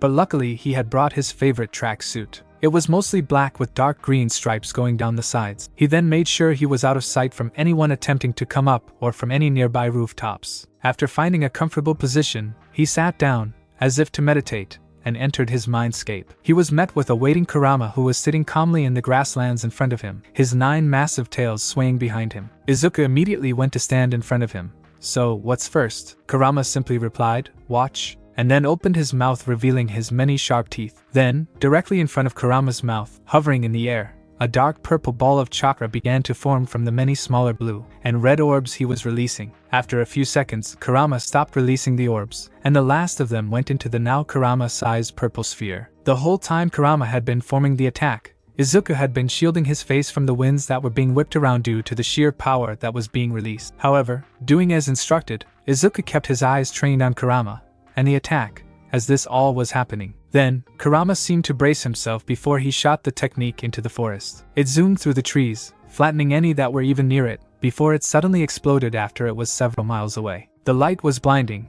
and the sound that soon followed was deafening. Izuku was nearly knocked back, but used chakra to keep his feet firmly attached to the ground. Had it been any closer, and he likely would not have been able to hold his ground. After the shockwave had passed, and Izuku had reoriented himself, he began to squint into the dust that was beginning to settle. What he saw, although somewhat expected, nearly caused his eyes to bulge out of his skull. Where the tailed beast bomb had exploded, was now a giant crater that was at least 5 miles wide. Beyond the edges of the crater laid hundreds if not thousands of destroyed trees, many ripped straight from their roots. After picking up his jaw from the floor, Izuku finally looked up at Kurama. You know, it might be better to just fire that thing in the air. Kurama simply huffed. We both know you can repair that damage in seconds. That, and if I shot it in the air you wouldn't see exactly how powerful it is. I was holding back anyway. Izuku looked at Kurama with an eyebrow raised. Okay, first of all, I already saw it destroy a mountain range. Pretty sure I get how powerful it is. Second, I think you just want to show off. Kurama simply gave a humph. More importantly, what did you observe from my attack? Izuku thought for a moment with his hand on his chin. Well, it basically seemed like a highly dense sphere of chakra, right? Kurama wasn't surprised at the greenhead's accuracy. Yes, good. It's not exactly a difficult concept. However, one thing you may not have noticed right away was that there was a specific ratio to the positive and negative chakra I put into the attack. It has to be a ratio of 8:2 of positive dark chakra and negative light chakra. Although our chakras are different in that respect, so I'm fairly sure this isn't an obstacle you will come across when replicating it. Izuku nodded. He had noticed the difference in the amounts of positive to negative chakra, but hadn't been sure how significant it was. Okay, so basically I just have to condense a bunch of my chakra into one point, right? Kurama nodded. In simple terms, yes. Although I doubt it will be that easy. You will still have to be able to contain that large amount of chakra in that point and sustain it. I would suggest forming it with your hands instead of your mouth, as you have more chakra points there. At best, the chakra will simply disperse, and you will have wasted the bit you won't be able to recover in time. At worst, the chakra will be unstable and explode prematurely. Izuku gulped while nodding. Right, good incentive not to fuck up then. Kurama nearly burst out laughing. All the more reason for you to master it in here where you are safe from the consequences so such a thing doesn't happen out there. Izuku began to stretch his limbs and crack his joints. Well, no point in sitting here and wasting time talking about it. Let's get started. He extended his right arm in front of himself and began to concentrate his chakra just above his palm. A small amount of chakra began to form before it suddenly dispersed. Damn, this is gonna be harder than I thought. Izuku grit his teeth and prepared to try again. Time skip. 2 hours. Izuku had been trying to replicate Kurama's technique for so long that he had nearly begun releasing actual chakra from his real body instead of from within his mindscape where it wouldn't be wasted. Kurama had just notified Izuku that he had caught All Might's scent approaching their location. He had been using Izuku's senses the entire time to search for the hero. Izuku had immediately gotten out of his mindscape and went to the front of the restaurant to wait. Sure enough, after a few seconds, All Might approached the ramen shop in his non-hero form, wearing loose clothing. As usual, he was surprised to see his successor standing at their agreed meeting place at exactly 10 o'clock. He went up to greet the boy. Good morning, young Midoriya. I'm glad to see you are so punctual. This got a shrug out of the teen, thank Kurama. He insisted on getting here a few hours early for some quick mindscape training. All Might nodded approvingly. If I remember correctly, your mindscape training does not drain your stamina or chakra, correct? Izuku nodded. Good, then it won't affect our training. Izuku simply groaned. You both are gonna be the death of me. All Might simply responded with a chuckle, as he signaled Izuku to follow him. After a few minutes of walking and idle chatter, All Might turned into an alley between two tall buildings, making it somewhat harder to see from the outside. Izuku felt a bit confused. I guess we're not going to be training in an alley, are we? Pretty sure some damage would be unavoidable. All Might turned around and quickly transformed into his muscled form. Of course not, young Midoriya. I simply needed somewhere to transform without anyone seeing me. We will actually be training in your old spot. Before you ask, I know because Kurama had mentioned what had happened while we were talking the last time. Izuku felt a bit annoyed. Did he give you my life story while I was out? All Might let out a hearty laugh. Well, let's get going then. As you know, I can't sustain this form forever, so every moment is precious. Get on my back. This statement caused Izuku to internally curse, as he swallowed his pride, and allowed All Might to give him a super-powered piggyback ride. He had to admit though, All Might proved to be a pretty convenient form of travel. As they neared their destination in a few minutes, Izuku had a question, as All Might descended towards the ground, bracing his legs for another huge leap. Why didn't we just meet there? All Might continued to jump, as he answered, I had business in the area at the time, and I thought it would be convenient to meet you on my way to the training site. Once they arrived in the forest, Izuku found that all of the trees were suddenly back in place. How? The area had been demolished after his incident. All Might turned after walking a few meters away from Izuku. We managed to contact someone with a nature-type quirk that allowed her to grow and mend plant life. It took a while, but the area has been more or less restored to its original state. Now, I want you to punch me with all the force you can muster. Izuku whipped his head at All Might, just like that. No warm-up training or anything. All Might shook his head. No, as I said, my time is limited and, from what Kurama has told me of your skills, you won't need a warm-up. You seem to have been keeping a good workout regimen over the years, so you won't need any physical preparation either. All that's left is to get right to it. Izuku nodded, as he got into his shadow weapon stance. Since All Might had said to use all of his force, Izuku quickly began to channel lightning-natured chakra through his body, increasing his speed and senses quite a bit. He then rushed right at All Might, as fast as he could. All Might made no move to dodge or defend himself in any way. Then, right as Izuku was less than a foot away from All Might, he channeled earth-natured chakra throughout himself, increasing his strength and defense at the last moment. Izuku then sent his fist right into All Might's left cheek, putting all the strength he had into it. A bit of dust rose from the impact, but other than that, nothing happened. All Might hadn't even flinched. Izuku, on the other hand, dropped to the ground from shock while cradling his hand. It wasn't broken or even sprained. However, the impact had been great enough that it did sting, and would likely leave a bruise. Kurama was laughing in Izuku's mindscape, as he subconsciously sent a bit of chakra to heal the wound. So long as Kurama's chakra didn't enter his chakra system, Izuku wouldn't lose control like he did before. However, that also limited him to just enhanced healing. He still couldn't actually use Kurama's chakra. All Might gave Izuku a hand in getting up. Good. Had that been at most other people, I doubt they would have been able to defend against such speed or power. It actually made me quite excited to see how strong you'll be when you achieve your full power. Izuku was a bit excited at the idea himself. Thanks. I'm pretty sure I would have had better luck punching a brick wall. Izuku brushed himself off. What's next? All Might smiled before he disappeared in a blur. Izuku whipped his head from side to side as he attempted to locate him, ready in his fighting stance. Suddenly, he heard All Might's voice in his ear. Now I have an idea where you stand. Izuku turned around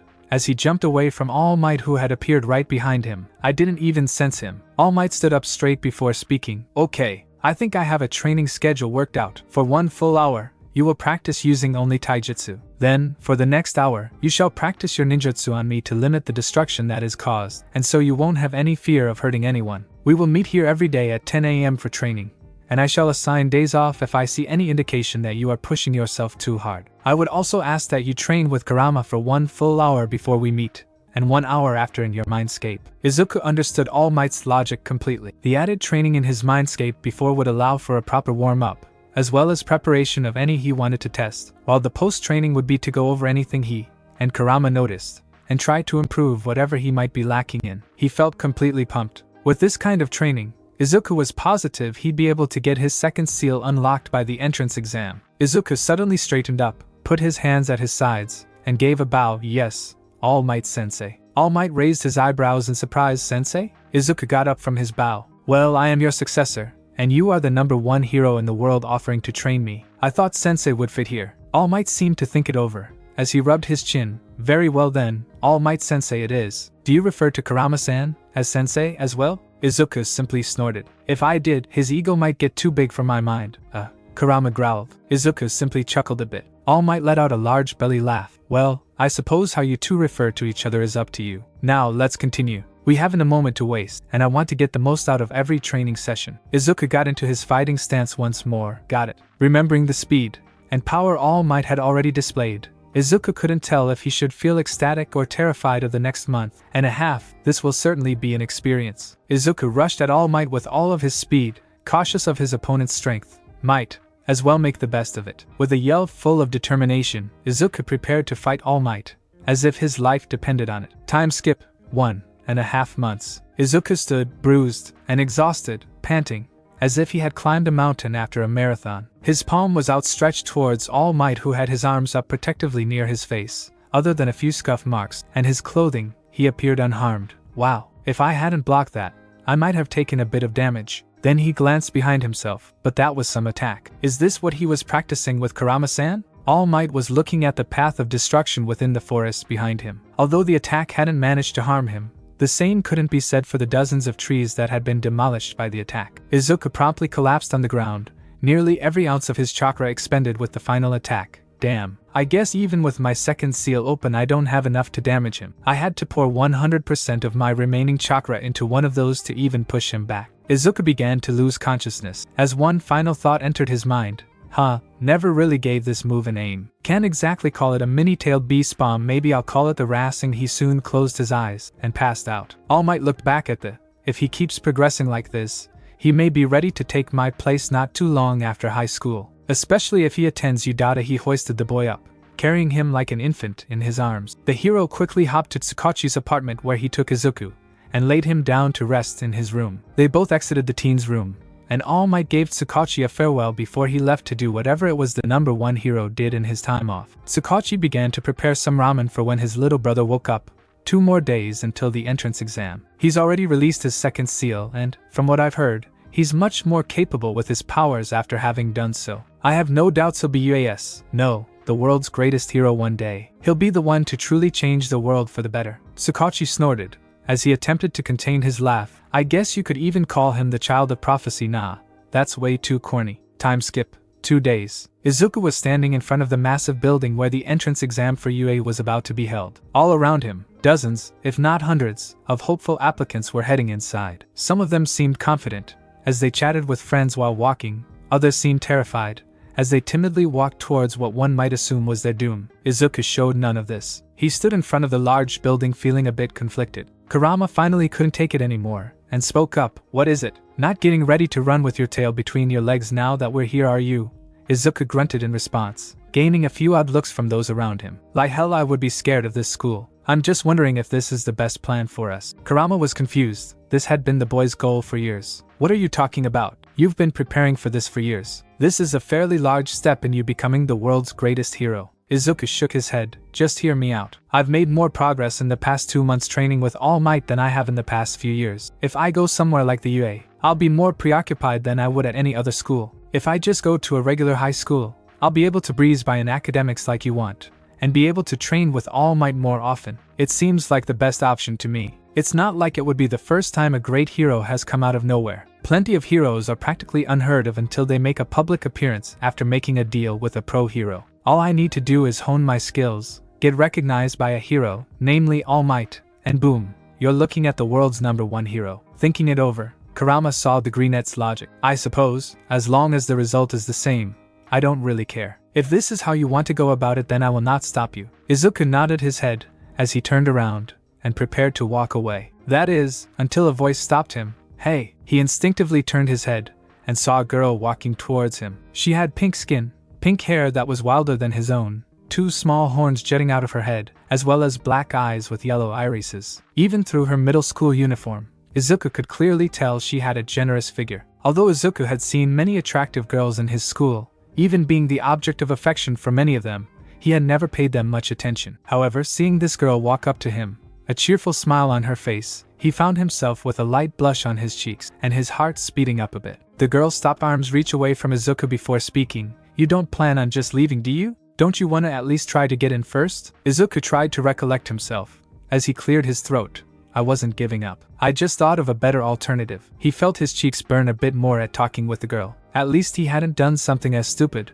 as stuttering. Now that would have been embarrassing. The girl raised her eyebrow at his statement and leaned forward slightly with her hands behind her back. Better than going to UA, the world's best hero in high school. I'm not too sure about that. You sure you don't want to at least try? It's not like you have anything to lose by just giving it a shot. You might be surprised at what happens. She flashed him a wide smile that caused his heart to thump slightly harder. What the hell? Kurama, who had been watching the whole encounter with much amusement, let out a deep laugh as he felt his partner's feelings leaking through their bond. Izuku wasn't exactly pleased. The hell's gotten into you? Kurama continued his laughter. You have much to learn and experience. Izuku was snapped out of his simultaneous conversation with Kurama and the girl when he felt someone aggressively bump his shoulder. Out of the way, dumbass. Izuku turned, although he already knew who it was. Good morning to you too, Bakugo. Bakugo simply huffed as he continued to stomp off towards the building. They noticed the uniforms they were wearing.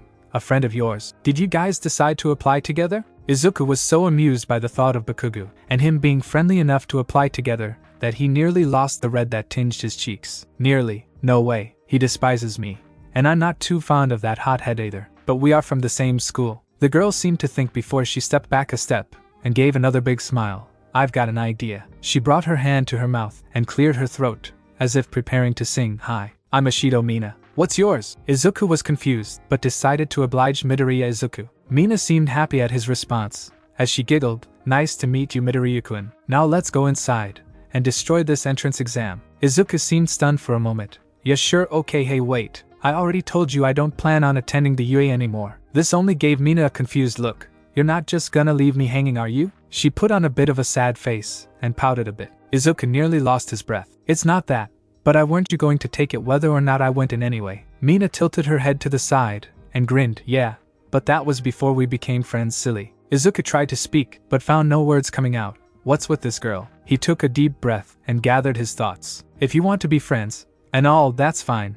But that doesn't mean that I'm going to take the entrance exam all of a sudden. Mina seemed to think a bit before she decided on a plan of action. Letting out a disappointed sigh and slumping her shoulders, she put on a sad face. Okay, if you really don't want to try, then I guess I'll go on by myself. She turned around and began to trudge towards the building, kicking a can as she went. Where the hell did she find that can? Standing with absolutely no idea what to do, Izuku struggled as he looked at the building and then towards the street where he'd be able to just head home. He looked down. I suppose going to the UA might have its benefits. This caused Kurama to go into another fit of laughter. Shut up. Izuku then quickly jogged to catch up to Mina, who feigned surprise at his decision to stay even though everything had gone exactly how she hoped. They both then went into the building and found the auditorium where all of the examinees were supposed to meet. Mina had to head down to another seat. See you soon, Midoriya-kun. Hopefully by then we'll be in the UA uniform. Izuku gave a wave back before going on to find his own seat. He wasn't exactly sure how to feel when he realized he needed to sit next to Bakugo, who only gave him a pissed off look before resting, crossing his arms, and waiting for the entrance exam to begin. Izuku simply sighed and sat in his seat. Suddenly, the lights dimmed down, and a single spotlight shone down on an individual who Izuku recognized as the pro-hero present Mike, with a microphone, standing on the stage, who's ready for the entrance exams to begin. He sounded like the world's most enthusiastic announcer as he spoke. Everything about him popped, from his large blonde hair, the yellow sunglasses he wore, and what appeared to be speakers embedded in his hero suit on his upper chest. Unfortunately, the best reaction he got was a small cough from somewhere in the crowd. This didn't seem to deter the man, as he continued, "All right. Let's get this thing started." He went on to explain how the exam would work. All of the applicants would be separated into 7 different groups based on the letter on their exam card. They would first take the written exam for the first hour. Then they would be escorted to their group's respective battle centers where they would take the more physical part of the exam. They would be allowed to take what they liked to their respective battle centers, which would just be the track suit Izuku had been training in with all might. There, they would be put in a live battle scenario where they would meet 3 different types of villains represented by robots. Each type of robot would be given a point value of 1 to 3 based on their strength level. There was also a 4th type of robot, as pointed out by an overly serious, rich kid-looking applicant with glasses. President Mike explained that this robot would be worth 0 points and only presented an obstacle that was best to avoid. After the seminar was over, everyone was taken to their respective rooms for the written portion. Bakugo seemed particularly upset that he wouldn't get the chance to crush Izuku, as they were not put in the same groups. Izuku, on the other hand, was relieved. He'd have enough on his plate without being worried about an attack from a fellow student. Plus, he doubted he'd get any points for defeating a rabid Bakugo. The written portion seemed completely like any other academic test, which surprised many of the teens. Izuku rationalized that although it was the world's greatest hero high school, in the end, Yui was still in high school. Finally came the part everyone was either awaiting or dreading, the urban field test. Izuku was surprised as, while all he had was his tracksuit, many of the others had brought equipment with them that apparently went with their quirk. Not that it bothered him too much. It was stated they could bring what they wanted. It just so happened Izuku needed nothing more than his body while others benefited from the rules. As Izuku stretched his limbs in preparation for battle, he was somewhat startled at one of the last things he expected to hear. Midoriya-kun? Izuku turned to see Mina, dressed in a bright blue running tank top, and a pair of skin-tight black shorts that stopped just above her knees. The outfit left little to Izuku's imagination, as he felt his face heat up. Ashido-san, what are you doing here? He was genuinely surprised. He thought the chances he would see her anytime soon were fairly low, let alone on the same day. Mina smiled, as she stretched. As well, I'm in this group too, silly. Who would have thought though, huh? I was sure the next time I'd see you would be in class at Udata. Maybe it's the red string of fate that binds us. She giggled at the joke while Izuku's eyes widened a bit, and his face grew a bit more red at the romantic implications of the statement. Mina saw this, and immediately started laughing, lightening up a bit. Midoriya-kun, I heard it's good to let loose right before something like a test. Izuku simply sighed, and attempted to cool himself off. By the way, what's your quirk? Does it require you to, expose a bit more skin when you dress? Mina looked mildly surprised, as she looked at her outfit, and then back at Izuku. He prayed she didn't suddenly think he'd been ogling at her. Yeah? My quirk lets me release acid from my body. It'd be a bit embarrassing to run around in melted rags during the entrance exam. Plus, this is kind of how I like to dress anyways. She then looked at him with a sparkle in her eyes. What's your quirk, Midoriya-kun? It's only fair since you know mine now. Izuku blinked. I guess that makes sense. My quirk is a form of energy manipulation. I can use the large amounts of energy in my body called chakra to do well. It's a bit hard to explain, but it can do a lot of things. It's something that's easier to show than to explain, in all honesty. Izuku scratches the back of his head, and subconsciously cracks a smile. For some reason, he felt oddly nice talking with Mina. She seemed to let off a vibe of pure positivity. Mina grinned. Yeah, I get it. Although now I'm really interested. Hopefully I get to see it during the exam. Izuku was suddenly filled with an unexplainable urge to show off a bit more than he previously intended. Speaking of the exam, the loud voice of President Mike could be heard all around them. Prepare for the start of the urban field test. Ready, set, go! Every student bolted into what appeared to be a large city environment,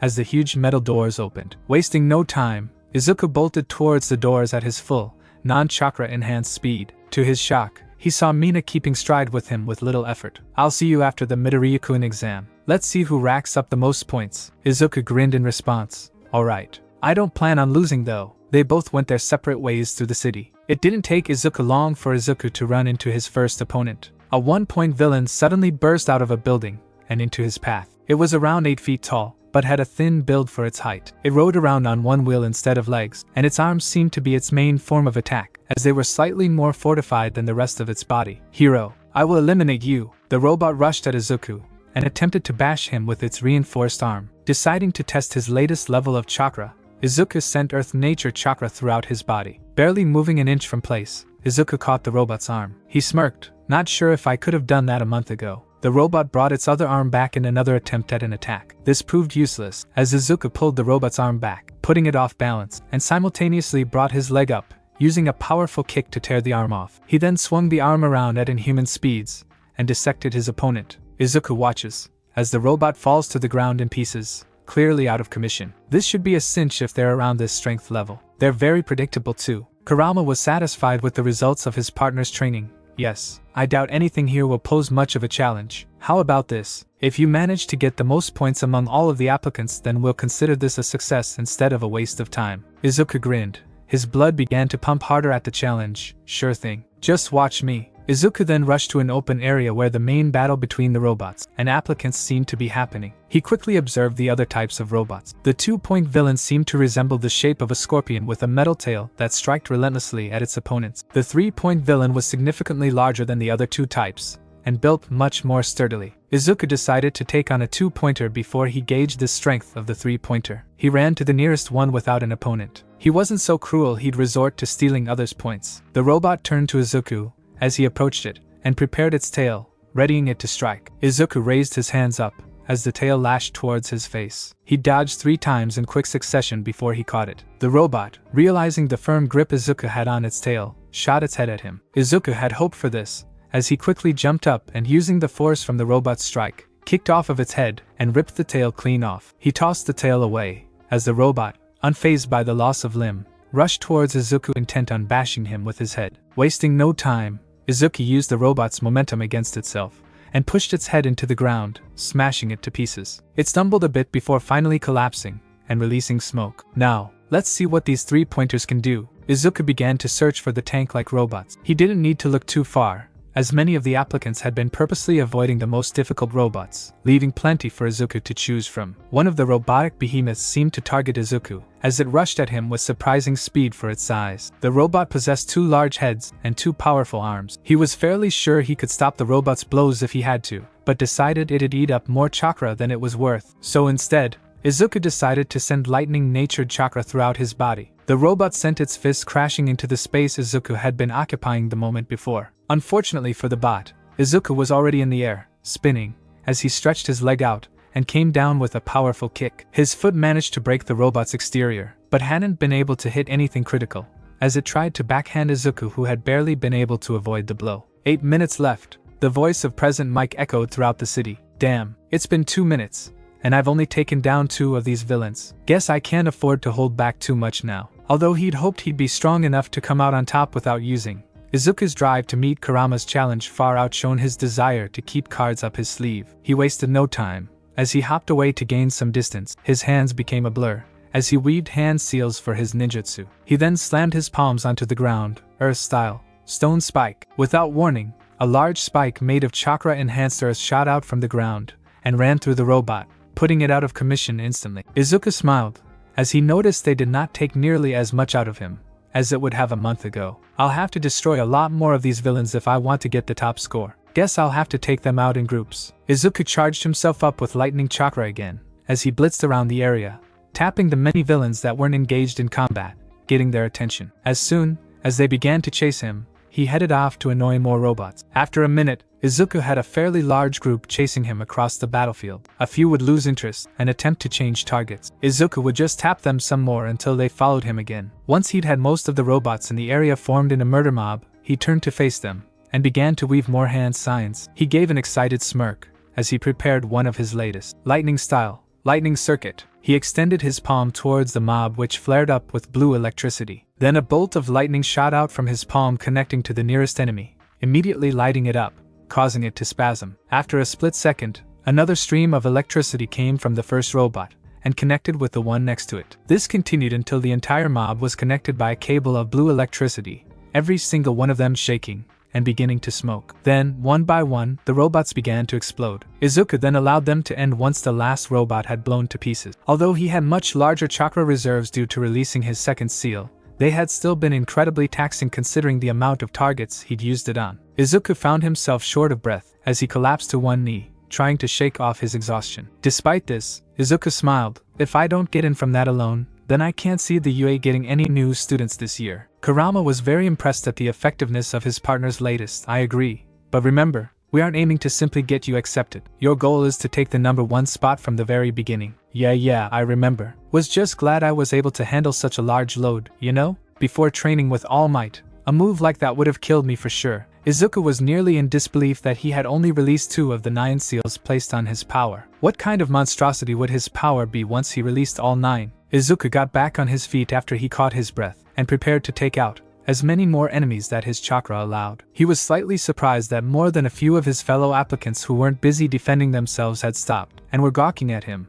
I guess that is a bit flashy. Then again, most of them are. Izuku decided to ignore the stares, and continued to engage a few more robots, mainly sticking to the 3 pointers. 2 minutes left. President Mike seemed to sound more and more like a hype man every time Izuku heard his voice. As Izuku prepared his body to push for the next 2 minutes, he, along with every other applicant, began to feel the ground shake. A few were worried that an earthquake had struck, and prepared for falling buildings. However, the cause of the shaking soon made itself known when a huge robot, towering over the buildings, came into view. It looked in their direction, and began to roll on its massive tank-like wheels down the large street they were in. It was more than large enough to take up the entire width of the street. Izuku chuckled, So this is the 0 points they were talking about. You'd think taking out this beast would allow you to get in without question. As much as I'd love to try, I definitely don't have enough chakra left. The rest of the applicants wasted no time, as they turned and ran away from the so-called obstacle. After looking for a second, Izuku prepared to leave,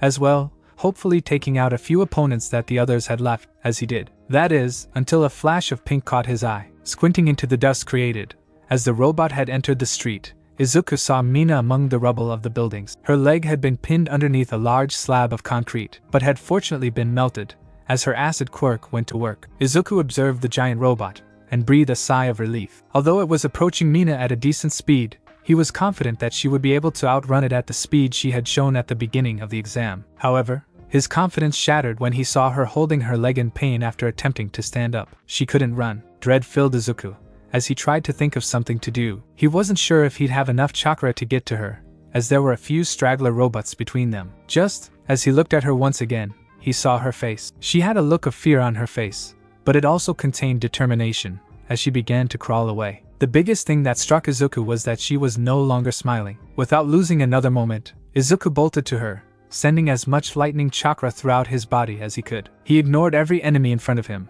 as he dodged between them, and headed straight for Mina. Desperation gripped his heart when he realized he'd be a second too late before the robot overtook Mina. He quickly began to weave hand seals, pouring a massive amount of chakra into the intended. Without slowing down, Izuku quickly put his palm on the ground, and continued to run, Earth-style, adamantine pillars. 4 large pillars shot out of the ground between Mina and the massive bot, stopping the giant mech in its tracks. Unfortunately, it had worked a bit too well, as the robot lurched forward and began to topple from the sudden halt. Izuku panicked and began to push his legs harder to make up for his rapid loss of chakra. He made it to Mina and quickly scooped her up bridal style before he ran off in the other direction. Mina, while grateful that someone had answered her prayers for help, began to panic at the thought of Izuku being hurt or even killed for her sake. "What are you doing? You won't make it carrying me. Just put me down and run." Izuku struggled to answer, as he ran at full speed. "No, I won't just leave you." Mina was speechless at Izuku's words. Although she had said they were friends, that didn't change the fact that they had only met that day. Izuku stole a glance behind himself and saw the robot falling much faster than he'd anticipated. He looked to the sides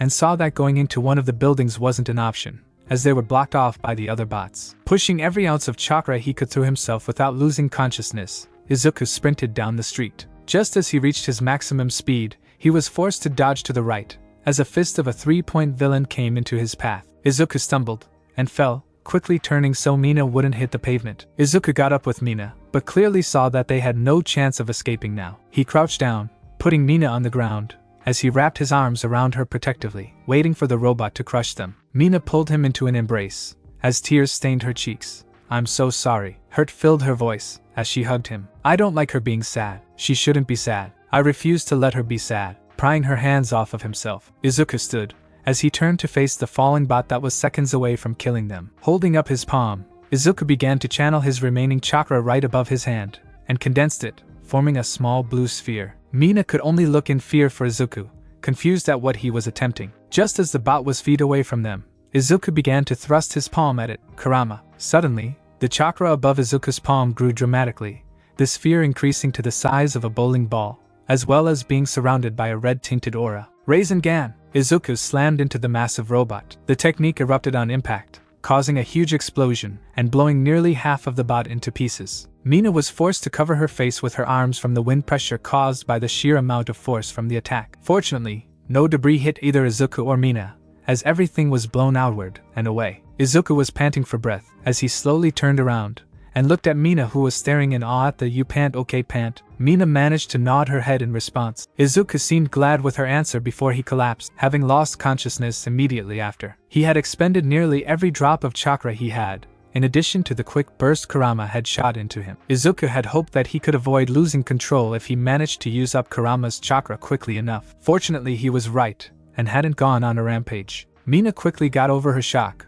as she fell. Izuku. She ignored the pain in her leg as she dragged herself over to him. She quickly checked for his breath and sighed with relief when she found it. Seeing him so uncomfortable on the concrete, she adjusted herself and gently placed his head on the thigh of her uninjured leg. She found herself gently rubbing his hair as the voice of President Mike roared throughout the fake city, "Time's up." The urban battle exam is now over. Mina smiled, as the whole ordeal was finally over. She then looked down at Izuku, who seemed to be sleeping. You really are something else, Izuku-kun. I really hope we end up together in U.A. After a moment, she found her face heating up, as she thought about her words. I mean, not like being together, just like, in the same class or something. She then found herself looking down in embarrassment. Why am I yelling? Why am I even talking? There's no one here. She then shook her head to clear her thoughts. She looked down at Izuku once more, and smiled, as she brushed some of his hair off his face. She was looking forward to getting to know her green-haired friend. In the observation room, All Might was now smiling with pride, as he witnessed his successor's exam, again and again. Young Midoriya shows those around him what a true hero is. Pretty soon, and he'll even be outshining me in that department. All Might sighed with contentment. That boy really will be the one, huh? I can't wait to see what he'll accomplish. Thanks for watching my video, and make sure to check out the author of this fanfic. Link is in the description. See you next time. Till then, sayonara.